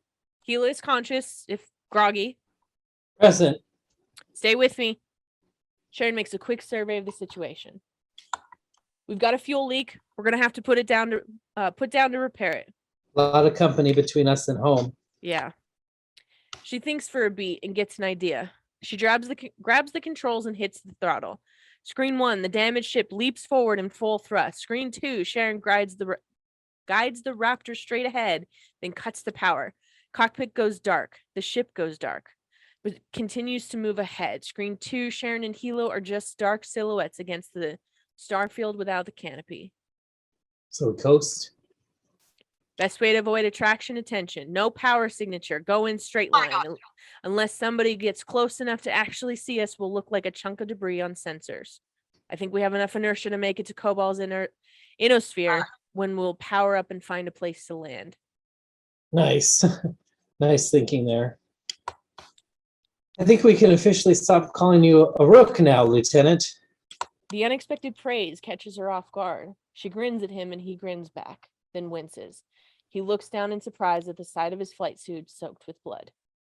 Collapse screen 2, interior transport ship cockpit. The pilot is looking at the printout with dismay. There's a knock on the cockpit door and he reaches out and opens it, admitting Laura into the tiny space.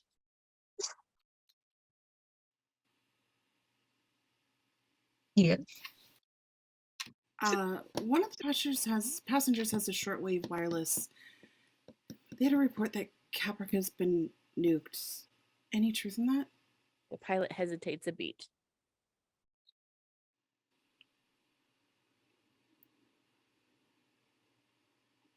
Caprica. And 3 more colonies. He hands her the printout. Laura looks it over and sits down heavily in the empty co-pilot seat. I guess I should make an announcement or something. Laura glances up at him. The pilot is still in shock, a bit adrift. She tries to rally herself. I'll do it. I'm a member of the cabinet. Guess I better get started acting like one. I need to contact the Ministry of Civil Defense, see what I can do to help. Like, this is really happening. Yeah, it's been a hell of a couple days.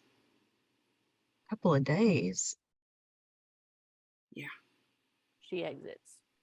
Interior transport ship, passenger cabin. A few minutes later, Laura stands at the front of the cabin facing Billy and the rest of the passengers. At this point, we notice Doral, the tour guide, is in one of the seats.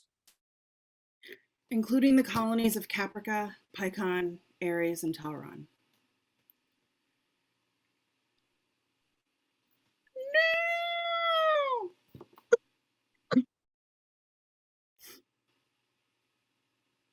What about Gimion? Anything in Geminon? Giminon? What are we gonna do? I have to get home. I have to get home. Please, please, please. It gets a little quieter, but it's a panicky room. I'm trying to contact the government right now and get more information. In the meantime, we should be prepared for an extended stay aboard this ship, okay? So, you make an inventory of emergency supplies and rations. Wait a minute. Who put you in charge? That's a good question. The answer is no one, but this is a government ship and I'm the senior government official. So I guess that makes me in charge. You go down to cargo spaces and see about setting up a living space so we can get out of this cabin. Everyone else, sit tight. Try to relax. People go to carry out their task. Dora glares at Laura, but she ignores him. She goes over to sit with Billy and holds out a piece of paper. Here's the passenger manifest. Billy takes it, and when he does, Laura notices that his hand is trembling. Hers is not. You okay? Yeah, yeah. My My parents moved to Pecan 3 months ago, and to closer to my sisters and their families, their grandkids. Laura nods. What can she say? Billy holds it together for the moment and looks for something else to talk about. You a family? No, just me. The cockpit door opens.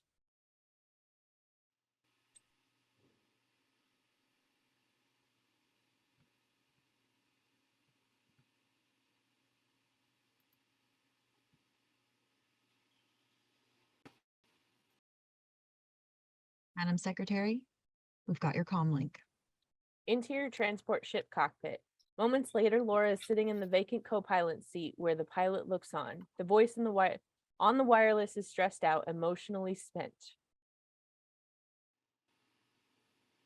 Thank God you're not here, Laura.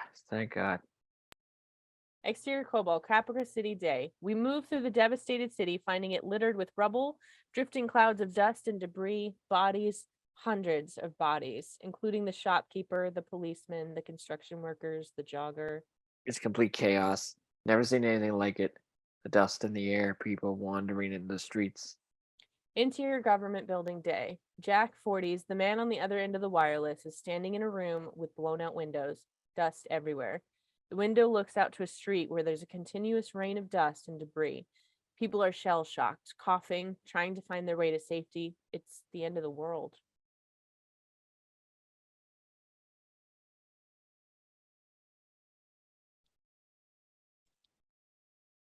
Where's the president? Where's the president, Jack?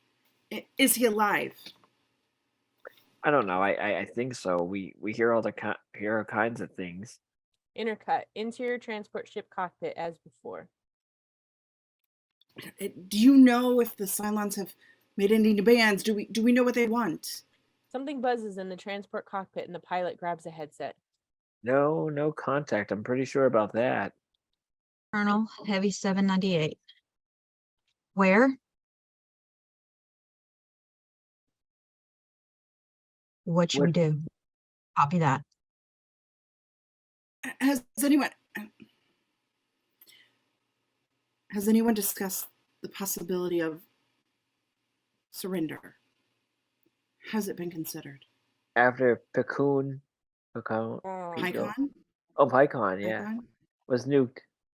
The president offered a complete unconditional surrender. The Cylons didn't even respond.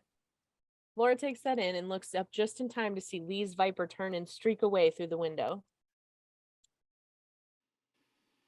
The Cylons have found us. There's an inbound missile heading this way. So where the hell did our escort go? In intercut and go to multi-screen. Screen 1, exterior space transport. The lumbering transport is cruising through space, seemingly unaware of the danger from Screen 2. From Cylon missile camera mounted on the fuselage, we're looking directly ahead at transport as it rushes towards us. Nothing to stop the missile now. Then suddenly, Screen 3, exterior space, Lee's Viper roars into frame directly ahead of the missile, its engines blazing with heat and afterburners. Screen 4, interior Lee's Viper as he looks back over his shoulder to see if this is going to work. Screen 2, Lee has maneuvered his Viper directly on the path of the missile. His exhaust is going right into the missile. Screen 4, Lee checks his instruments and judges the moment. Okay, Colonial 798, break on my mark. 3, 2, 1, mark. Screens 1 and 3, the transport and the Viper turn in opposite directions. Collapse screens 2, screen 2, the Cylon missile follows the Viper, and 4, Lee keeps glancing back at the missiles, follows him. Thank you, Apollo. What happens now? I have no idea. Fade out. End of Act 5. Act 6, fade in, multi-screen. Screen 1, exterior space, Lee's Viper and missile, chase camera point of view. Viper still racing away from the Cylon missile. Screen 2, interior Lee's Viper. Lee keeps looking behind him. The Cylon missile is still there. His fuel gauge is edging into the red, and Lee looks ahead, lets out a long breath. Screen 3, exterior space, Lee's Viper, overhead cockpit point of view. Directly ahead is a moon, deeply cratered and pitted and strewn with rough, craggy mountain ranges. Screen 1, as the Viper dives forward into a cannon on the moon's surface, the missile follows it it move for now. Screen 4, Cylon missile camera point of view. The camera mounted atop the missile fuselage gives us a perfect view of Lee's Viper as it drops down into the canyon and heads for a tight passage. Screen 5, chase camera and aerial point of view looking down on the chase. The Viper races through the passage and makes an immediate hard turn, but instead of taking the bait and smashing into the wall, the missile opts to go up and over the passage. As Lee's Viper winds its way through the treacherous canyon, the missile flies safely above, but following him all the way. Screen 2, Lee glances up at the missile far above the canopy. Blubber little bastard, aren't you? He's looking for something up ahead. Screen 3, from the overhead view, we begin to notice that there's signs and symbols dotting the sides of the canyon. This is a Viper training range. There's a tunnel opening in the floor of the canyon straight ahead. A sign that flashes by us says, "Interior flight rules ahead, reduce speed." Screen 5, looking down at the chase, we see Lee's Viper suddenly zip straight down into the tunnel. The Cylon missile immediately plunges down and follows him into the tunnel. Screen 3, we're tearing along through the tunnel. It's a long cave. It's been smoothed out and turned into a training run. Warning lights and symbols line the walls, along with the occasional scorch mark. Screen 2, Lee grips throttle and the control yoke, braces himself and cuts the throttle and pulls back on the yoke. The Viper begins to flip end over end. Screen 1, the Viper flips end over end, still traveling through the tunnel on inertia, but without engine thrust. Lee steadies the Viper upside down to use and facing directly back to us and facing directly backwards. Screen 3, from the overhead cockpit view, it looks like we're traveling backwards and slowing down a little. We can see the Cylon missile starting to gain ground. Screen 2, Lee watches the missile get closer and he keeps glancing at the canopy to check his position. Screen 1, flying backwards, the Viper makes a slight turn and adjustments to avoid obstacles and keep away from the walls during the turns. Screen 3, the Cylon missile is getting bigger and closer. 2, Lee reaches out quickly, jams a pen on top of his instrument console, tries to use it as a crude gun sight. He squints, tries to line up the missile, he fires.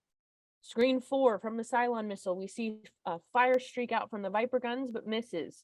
Screen 1, Lee fires again, misses again. Screen 2, Lee is determined, grim. Screen 3, the Cylon missile is nearly on top of him. This is the last chance. Screen 1, Lee fires, hits the missile, it explodes. Screen 3, the explosion roars towards Lee's Viper, and a blast hits the Viper, blows it backwards. Screen 1, the Viper's blown out the end of the tunnel and into space above the moon. The ship mumbles over N. On 2, Lee struggles to regain control of the ship. He finally does and ignites the engine. On 1, the Viper tries to head out into space, but then the engine sputters and dies. On 2, the fuel gauge is empty. Lee reacts. Screen 1, the ship is caught by the moon's gravity and is pulled into orbit, where it coasts. Screen 2, Lee lets out a long breath. At least he's alive. He works the wireless. Cryptor. This is Apollo to any colonial vessel. I'm declaring an emergency. I'm orbiting the fleet training range on the Trevor moon. I'm out of fuel and need assistance. Collapse screens 2, exterior space, Lee's Viper. Wide as the Viper silently orbits the moon. Cryptor. This is Apollo to any colonial vessel. I'm declaring an emergency. Exterior space, Galactica. Emphasizing the port landing pod. Viper 1-9, clear forward. Interior Galactica, launch control. The launch officer makes her final check. Navcon green, interval check, thrust positive. Steady. Goodbye. She pushes the button. Interior launch tube.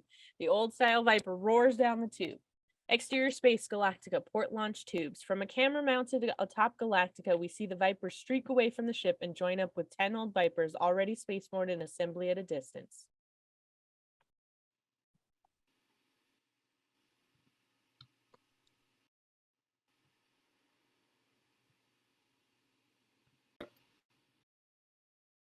Galactica Viper 1-7, ready. Interior launch tube. Kara is sitting in the cockpit of the old style Viper ready for launch. Viper 1-7, clear forward. Navcon green, interval check, thrust positive, and Interior launch control. The launch officer makes her final check, sees something wrong. fluctuating. Abort launch.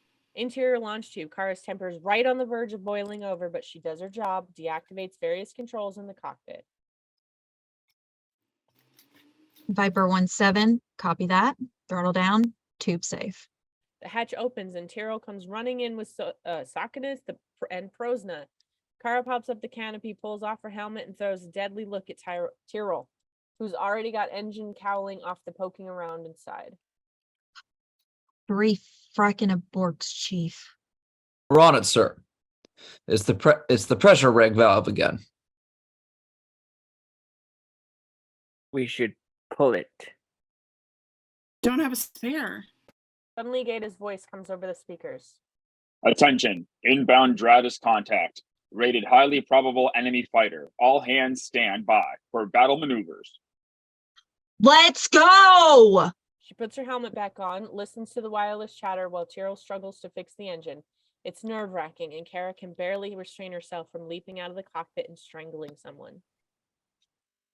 This is Speedster. I have lead. All Vipers form up on me. What if we just pull the valve and bypass the whole system? Speedster Galactica, contact bearing 234-189, speed 7.5, range 601 and closing. Can't do that. The relay will blow up. Copy that. We've acquired the target. I have weapons lock. Firing. Still hold him, telling you. I put that relay on in myself. Rude. Oh, good. Damn. Look at him move. Longer, Chief. I can't get a lock. Okay, pull the valve. Interior Combat Information Center. Adama's near the helm console. The helm is controlled by 4 enlisted. Unlike a submarine setup, they do not fly Galactica with yokes and steering wheels. Each of them have 2 joystick hand-gripped controllers mounted on the arms of their chairs, which control 8 thruster burners positioned at different points along the Galactica's hull. Directly out in front of them are complicated panels of readouts monitoring the amount of thrust each burner is pulling out. Ty is over at the tactical console, and everyone is listening to the Viper wireless chatter while Adama tries to maneuver his ship out of harm's way.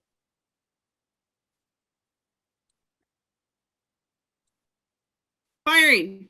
Miss. Engines all ahead full. Watch it. Watch it. Head full, sir. Engines report ahead full. I've got him. No, I don't. Blow up half forward, right 1/4, stern left full.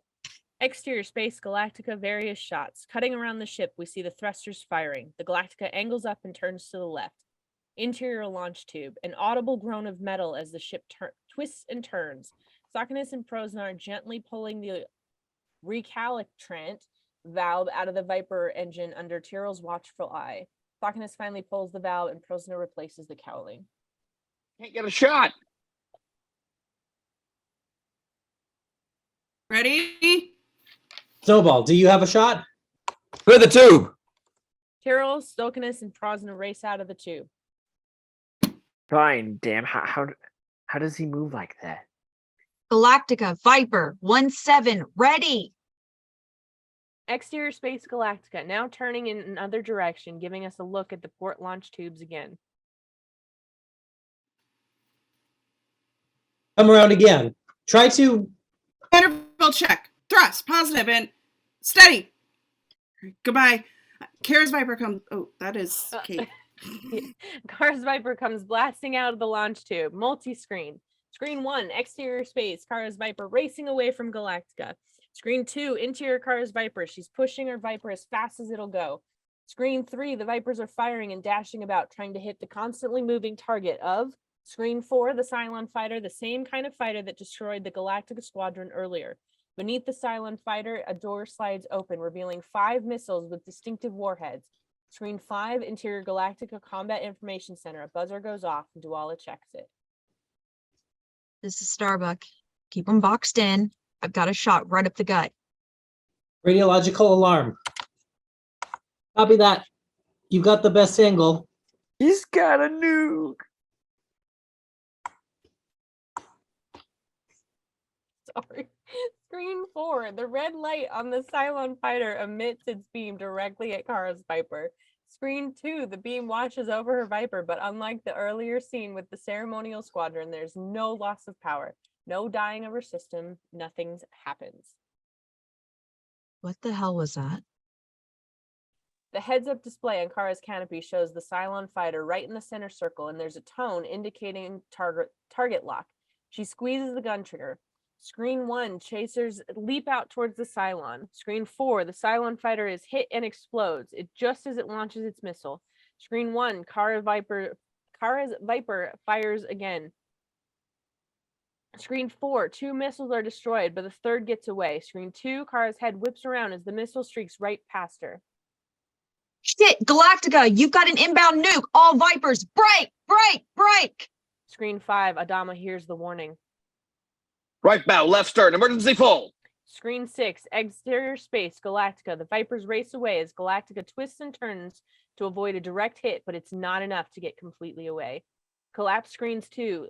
Screen 6, the nuclear warhead explodes less than a mile away from Galactica's starboard bow, and resulting energy boom results in whiteout.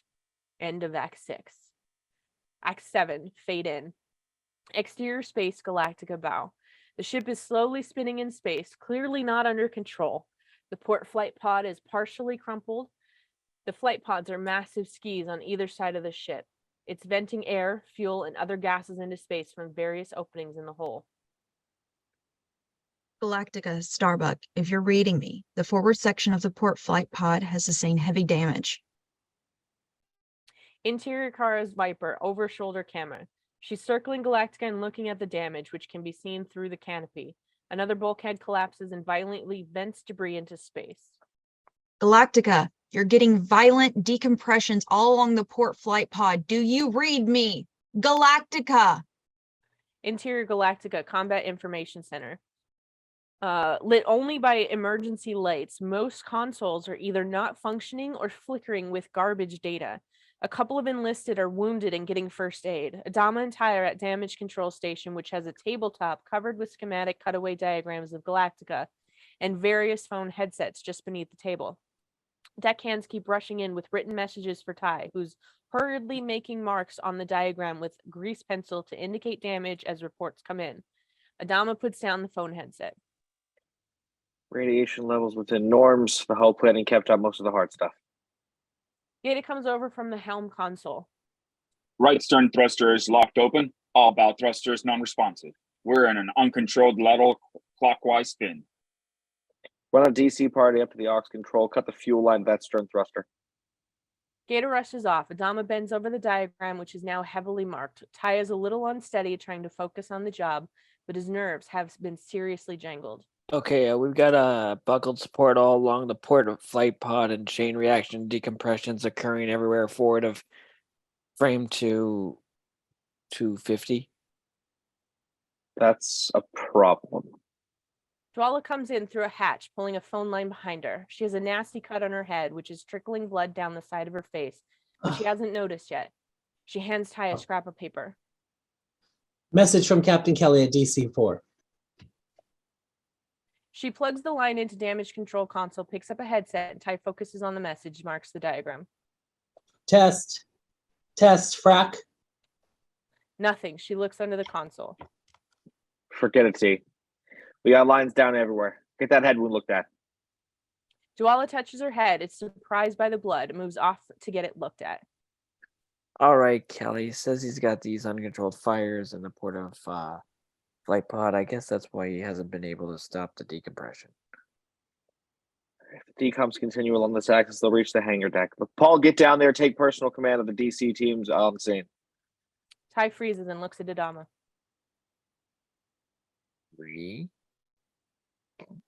And there's a moment when Adama has to put his faith in Ty, and Ty has to put his faith in himself. He leans in close to Ty where no one else can hear. Now or never, Paul. You're either the XO or you're not. Ty takes a beat and rushes out the hatch. Exterior space, Galactica. Another bulkhead explodes and decompresses. Then another. Interior Galactica passageways, gangways. Ty races through the ship, running through blacked out sections with some emergency lighting, some with gas leaking and some with casualties waiting for first aid. It's a hellish gauntlet just to get to Interior Galactic Damage Control Station. A small, cramped closet with damage control table like the one in CIC, but with a diagram limited to the flight pod compartments.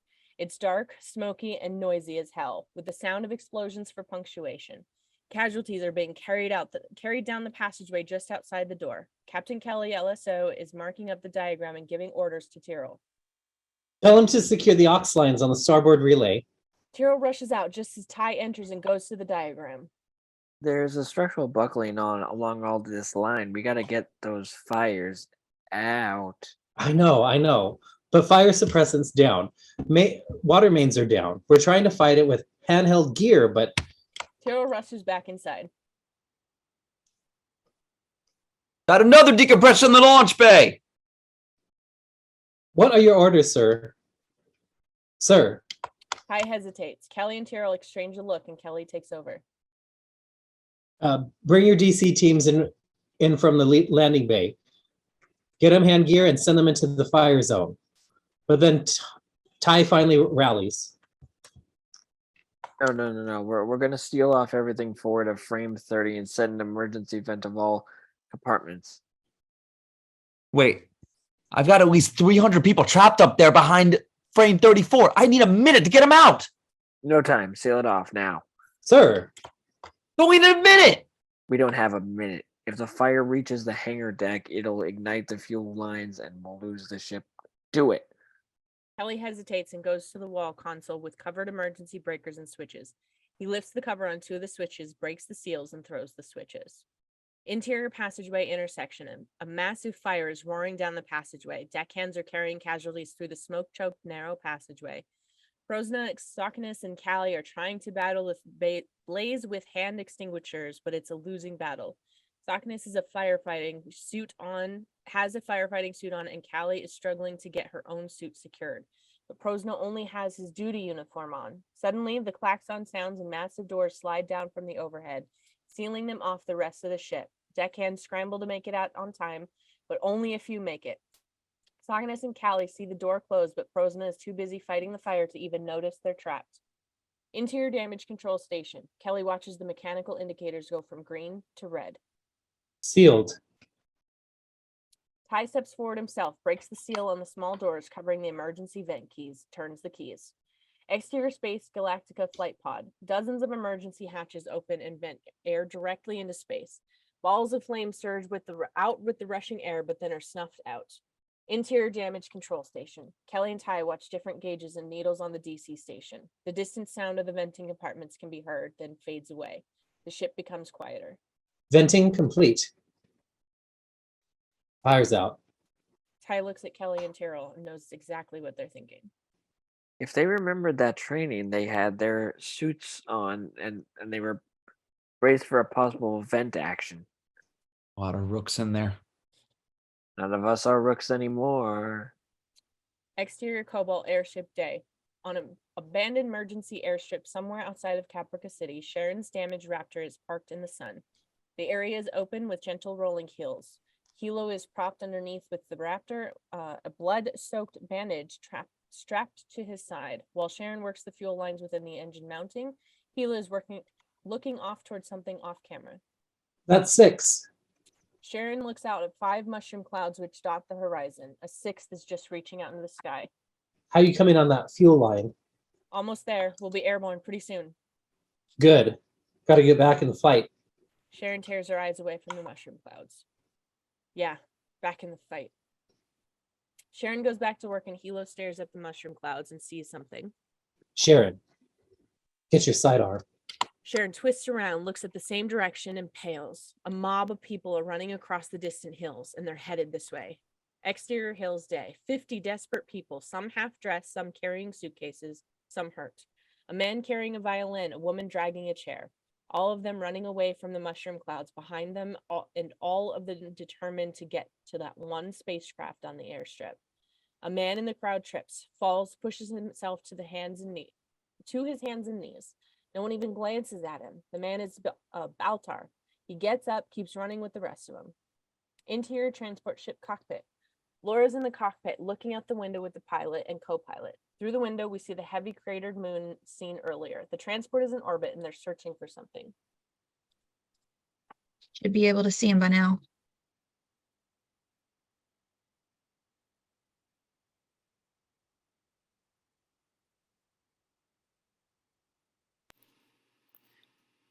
There, something flash over there. They squint in that direction, and there's another flash of light of metal. That's him. The transport alters course towards the object. Wireless? Military channels are still jammed. Bring him in cargo bay 2. Bring him in cargo bay 2. Exterior space, Viper and transport. As the transport maneuvers above the Viper and opens one of the pairs of the cargo bay doors. Interior Lee's Viper, console point of view. Lee is looking up at the hulk of transport looming above. Easy. Easy. Not too fast. That's it. Interior transport ship cargo bay. Moments later, Lee's Viper is sitting in the middle of a large empty cargo bay. Lee opens his canopy, and at the same time, the cargo bay hatch opens and Doral enters along with a couple of passengers and first aid kit. Are you all right, Captain? Fine. You don't know how glad I am to see you. Why is that? Well, personally, I would feel a lot better if someone qualified were in charge around here. Something wrong with your pilot? Oh, he's not the one giving orders. Interior transport ship passenger cabin. A few minutes later, Lee enters the cabin with Doral. Laura has turned the forward seats into crewed command center. She's going over a diagram of the transport with the pilot, while Billy makes notes. Responsibility and authority has begun to change her. We see her rising up to the challenge by her calm, steady, commanding presence. What if we transferred the L containers from bay 3 to bay 4? Then we could use 1, 2, and 3 for passengers?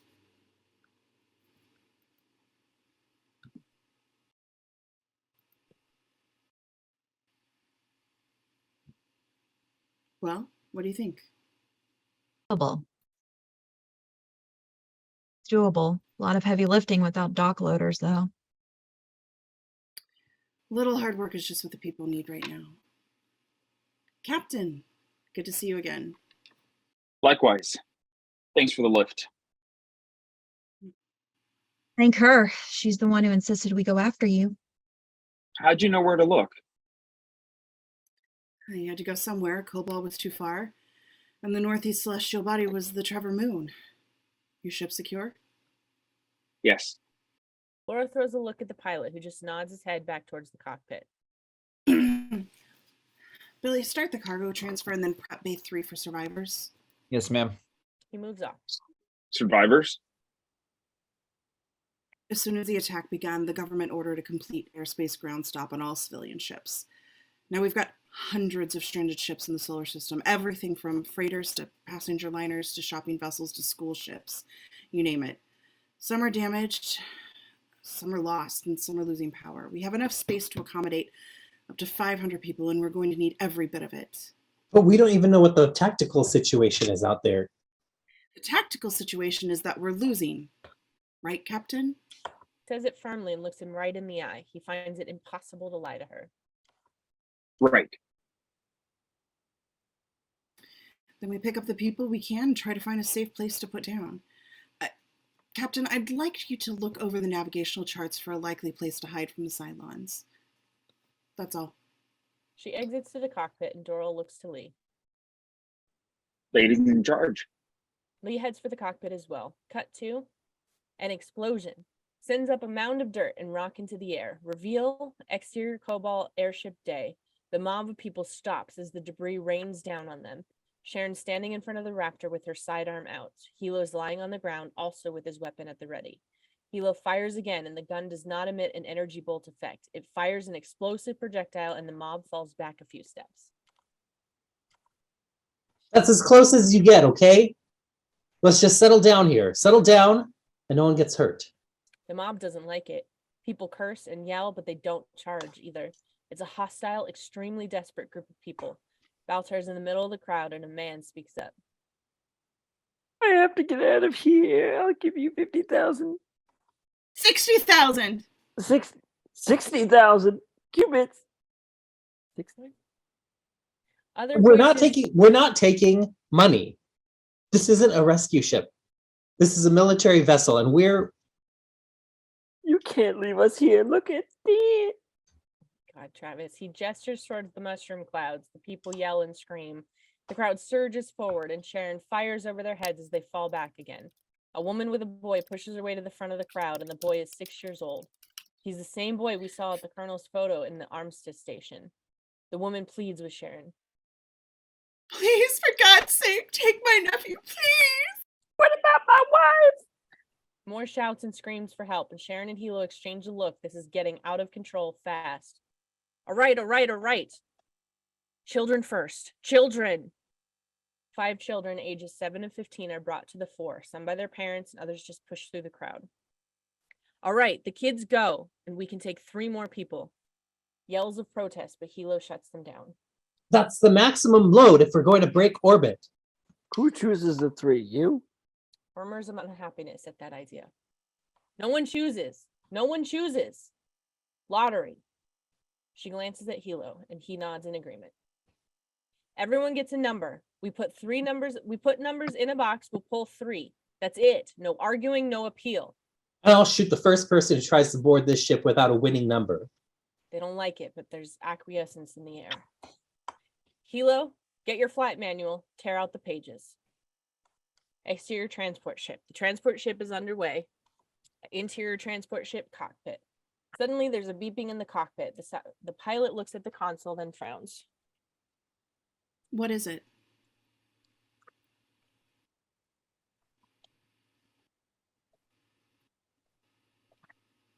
What is it? Never seen a signal on that bandwidth before.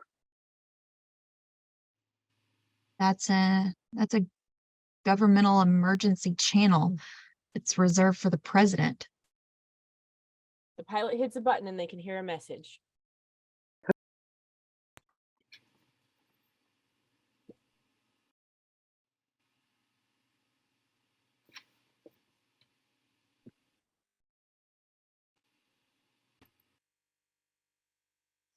Continuity of Government Act. All ministries, department secretaries, and division heads now go to Case Orange. Repeat, this is official notification broadcast as per Section 35, Article 17 of the Emergency Continuity of Government Act. All ministries, department secretaries. Message repeats as all the blood drains from Laura's face. Her voice is barely above a whisper. It's an automated message. Designed to be sent out in case the president and vice president and most of the cabinet are dead or incapacitated. A long beat as the gravity of the statement hits everyone in the cockpit. They all stare at her while she tries to absorb the implications of what she just said. I need you to send my ID code on the exact same frequency. D as in dog, -456, -345, -A as in apple. Yes, ma'am. Laura leaves the cockpit and Lee follows her. Interior transport ship passenger cabin. Laura's in a seat staring out the window, her shock almost palpable. Lee sits down next to her.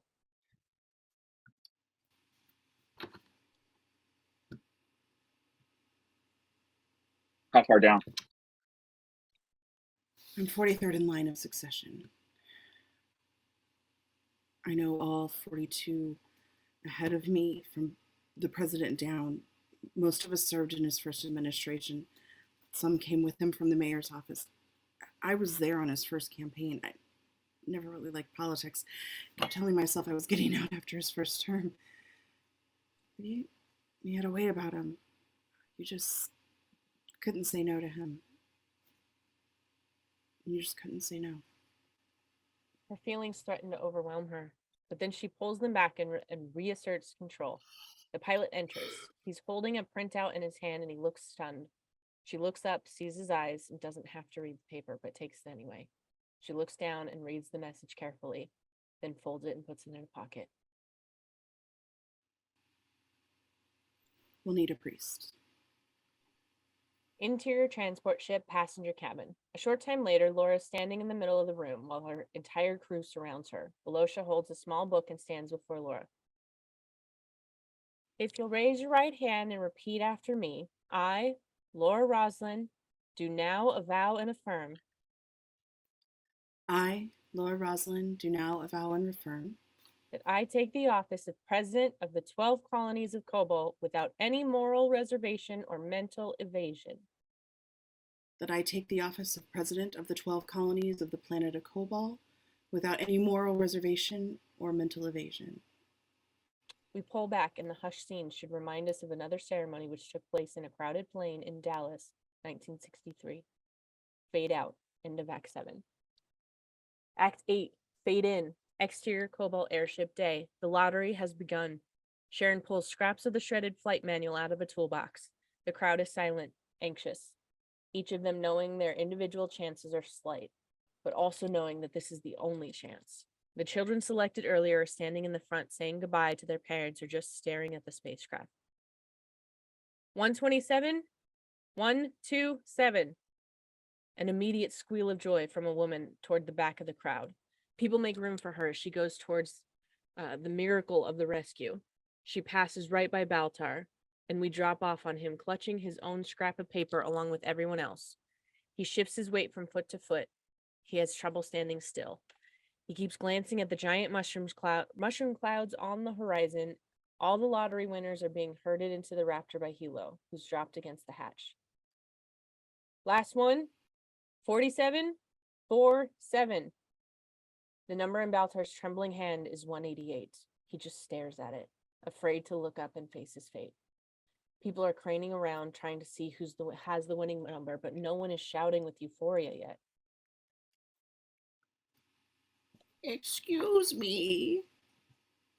Baltar looks up to see a white-haired woman in her 70s standing next to him in the faded print dress. I forgot my glasses somewhere. I don't remember where exactly, but could you read this for me? He looks at the paper in her hand. 47. He looks back up at her slightly confused and apologetic face. She only has one shoe on. She'll believe anything he tells her. Baltar stares back into those eyes. He reaches out for the paper, and as we wonder just what he'll do, Hey, aren't you guys Baltar?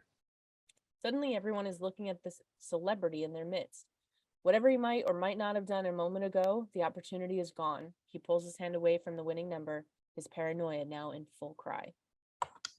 Yes. Why? I haven't done anything. Could you come up here, please? All right. This woman is number 47. Come on. As Baltar and the old woman walk to the Raptor, the crowd reacts with a universal groan of dismay and despair. Some are crying, some sit down as if the wind was sucked out of their lungs. Others just stand and stare. Sharon watches them, her sidearm still in hand. What are you doing? Giving up my seat.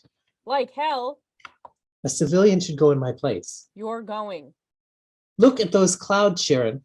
Look at those clouds and tell me this isn't the end of everything. Hilo, Whatever future is left is going to depend on the people who survive. Give me one reason why I'm a better choice than one of the greatest minds of our time. Baltar and the old woman have arrived at the front of the crowd. Sharon looks at him for a long beat. Baltar, of course, hasn't heard any of this and just looks back at her with genuine confusion. You can do this without me, Sharon. I know you can. You've proven it. She struggles with it for a moment and makes the choice. Baltar, get on board. Baltar gapes at her for a beat, but then shuts his mouth and clambers aboard the Raptor with old woman. He glances back at the crowd and sees number 6 watching him placidly. Baltar looks again. She's gone. Was she even there in the first place? The crowd notices that he's going aboard and they start to get upset. They don't like the sudden change in the rules and things start to get ugly.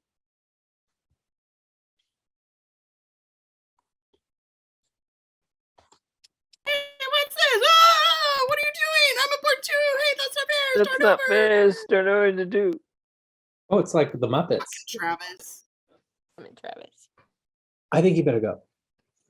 Sharon pauses just long enough to shake his hand, then climbs in the hatch. People are starting to edge towards the ship. A man rushes forward and Hilo shoots him dead. Crowd hesitates. The Raptor engine roars to life and the Raptor rises into the air in a modern-day Harrier jet and then angles up and roars off into the sky. Multi-screen. Screen 1, exterior space, Galactica and Viper, Kara's Viper makes a pass over the now stabilized ship. Galactica, Starbuck. Good to hear your voice again, Dee.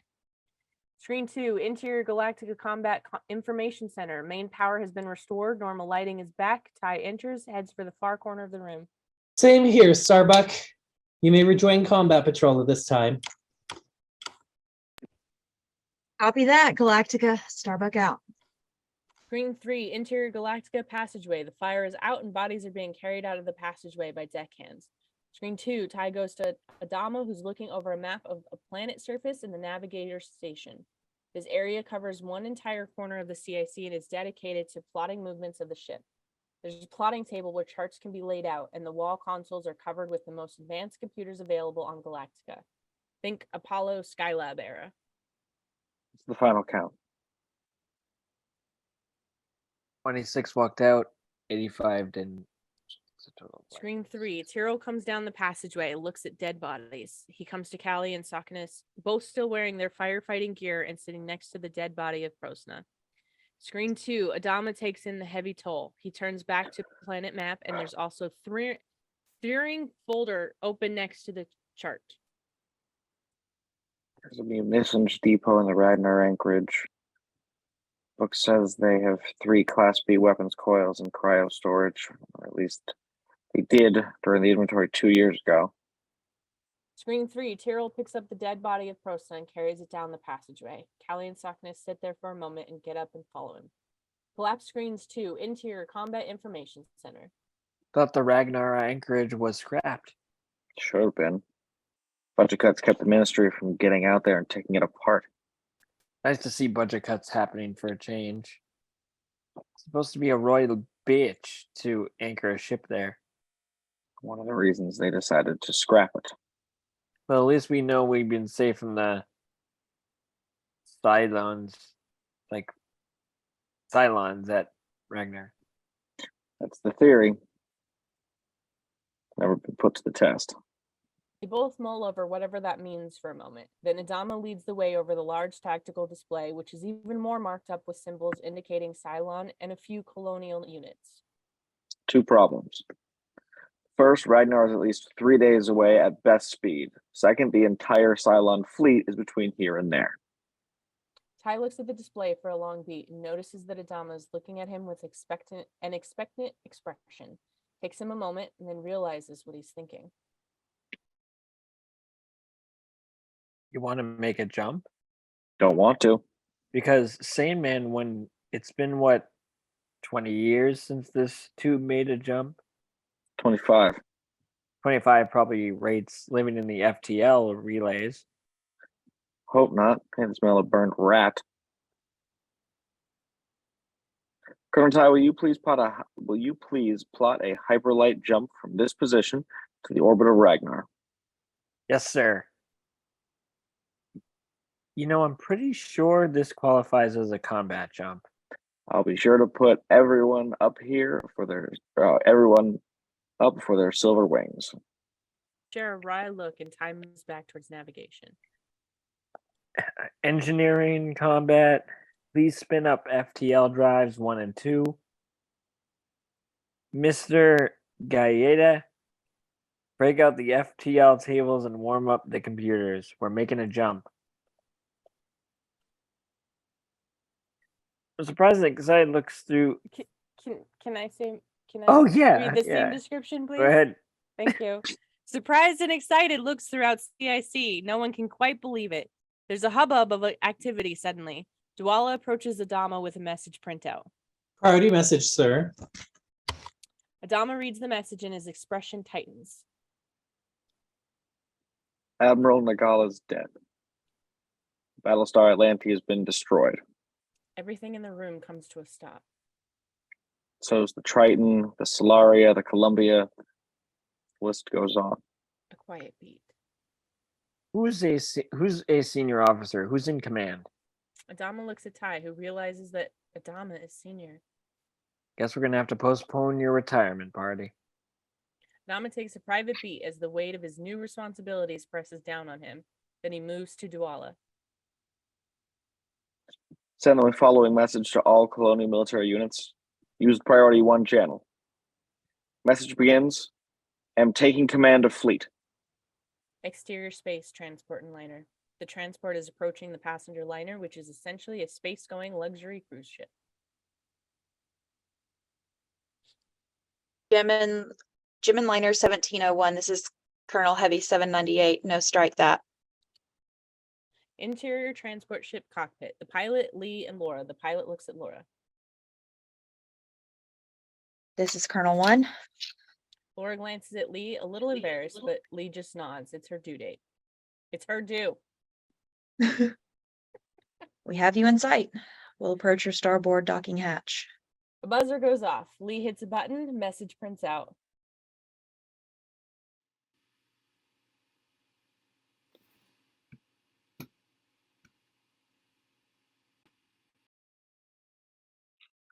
Copy that, Colonel One, and thank you, Lords of Kobold. You're here.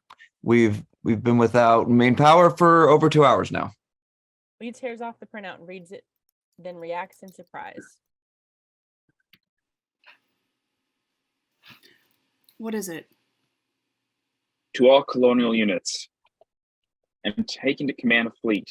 All units ordered to rendezvous at Ragnar anchorage for regroup and counterattack. Acknowledged by same encryption protocol. Adama. He sits back, thinks over the import of that message. Laura takes the printout and looks it over.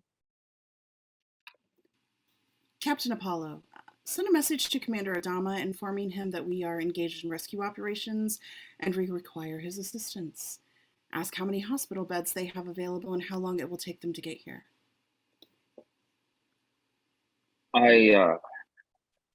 Yes? I'm not sure he's going to respond very well to that request. Tell him this comes directly from the president of the colonies and it's not a request. Yes, sir. And, sir? Pol is just my call sign. My name is Lee.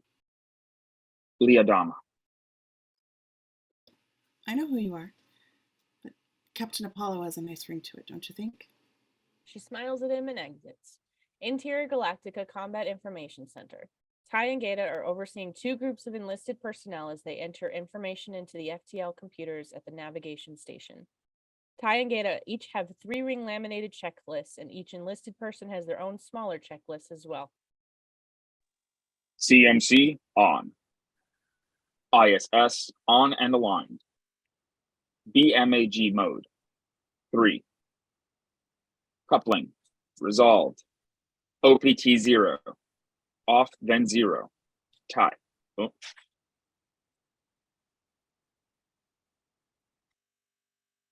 Sorry, is that supposed to be me or supposed to be Ty? I think it's Ty. Travis. Yes, it is. R2. Shit. Wait, which one's supposed to be Ty? R2 load 1 km code known. Cycle cryo fans. SCS operating. Perform EMS Delta V test. Bias check G2. Adama's looking over the tactical display, which is being updated by an enlisted person, when Duala hands him another message printout. He reads it with growing disbelief. Is this a fracking joke? A few heads turn, but everyone keeps working. Are they within voice range? Interior transport ship cockpit. Lee is working at wireless, trying to get Duala's voice to come through the static and interference. The pilot is working in the seat next to him. Heavy 7, Galca, read. Galactica Colonial 1. Say again? Channel finally clears. Colonial 1, Galactica. We read you. Galactica Actual wishes to speak with Apollo. Lee was expecting this, and he's not looking forward to it. This is Apollo. Go ahead. Actual. Interior Combat Information Center, where Adama puts the mic on the mic headset, tries not to say what's foremost on his mind. Are you... Is your ship all right? Interior transport ship cockpit, as before. We're both fine. Thanks for asking. That came out a little more cutting and sarcastic than he intended, but too late now. Interior Combat Information Center. Adama's tone goes cold, impersonal. Is your ship's FTL drive functioning? He glances at the pilot, who nods. That's affirmative. Then you're ordered to bring your ship and its passengers to the rendezvous point. Acknowledge. A long beat before Lee replies.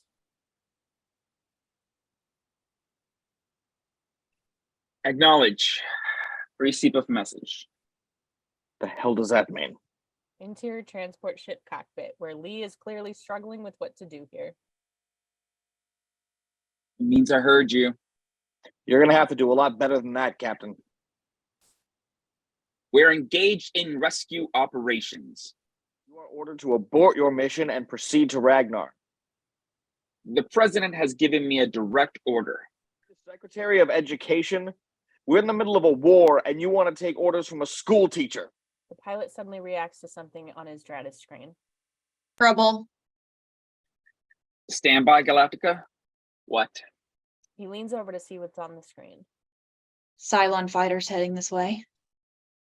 How long until they get here? Looks up. How long has she been there? ETA, 5 minutes. He's right. We have to go now. No. Madam President, we can't defend this ship against. We're not going to just abandon all those people. But, sir. I've made my decision, Captain. Her for a long beat and makes his decision. Engage your hyperdrive. Laura reacts, thinking she's lost this argument. Interior Combat Information Center. Adama is over at the Dratus display with Gata, who's pointing at the situation. On the display, 2 blips are heading towards the stationary blips. And 2 fighters closing on their coordinates. Colonial 1, Galactica. Apollo, you got inbound enemy fighters heading towards you. What the hell are you doing? Get the hell out of there. Lee! Gata stiffens and Adama turns back to the display. An expanding bloom of energy engulfs the position of transport and liner. Adama waits for Gata to work the controls and give the verdict. CIC is utterly silent. 50 kiloton thermonuclear detonation.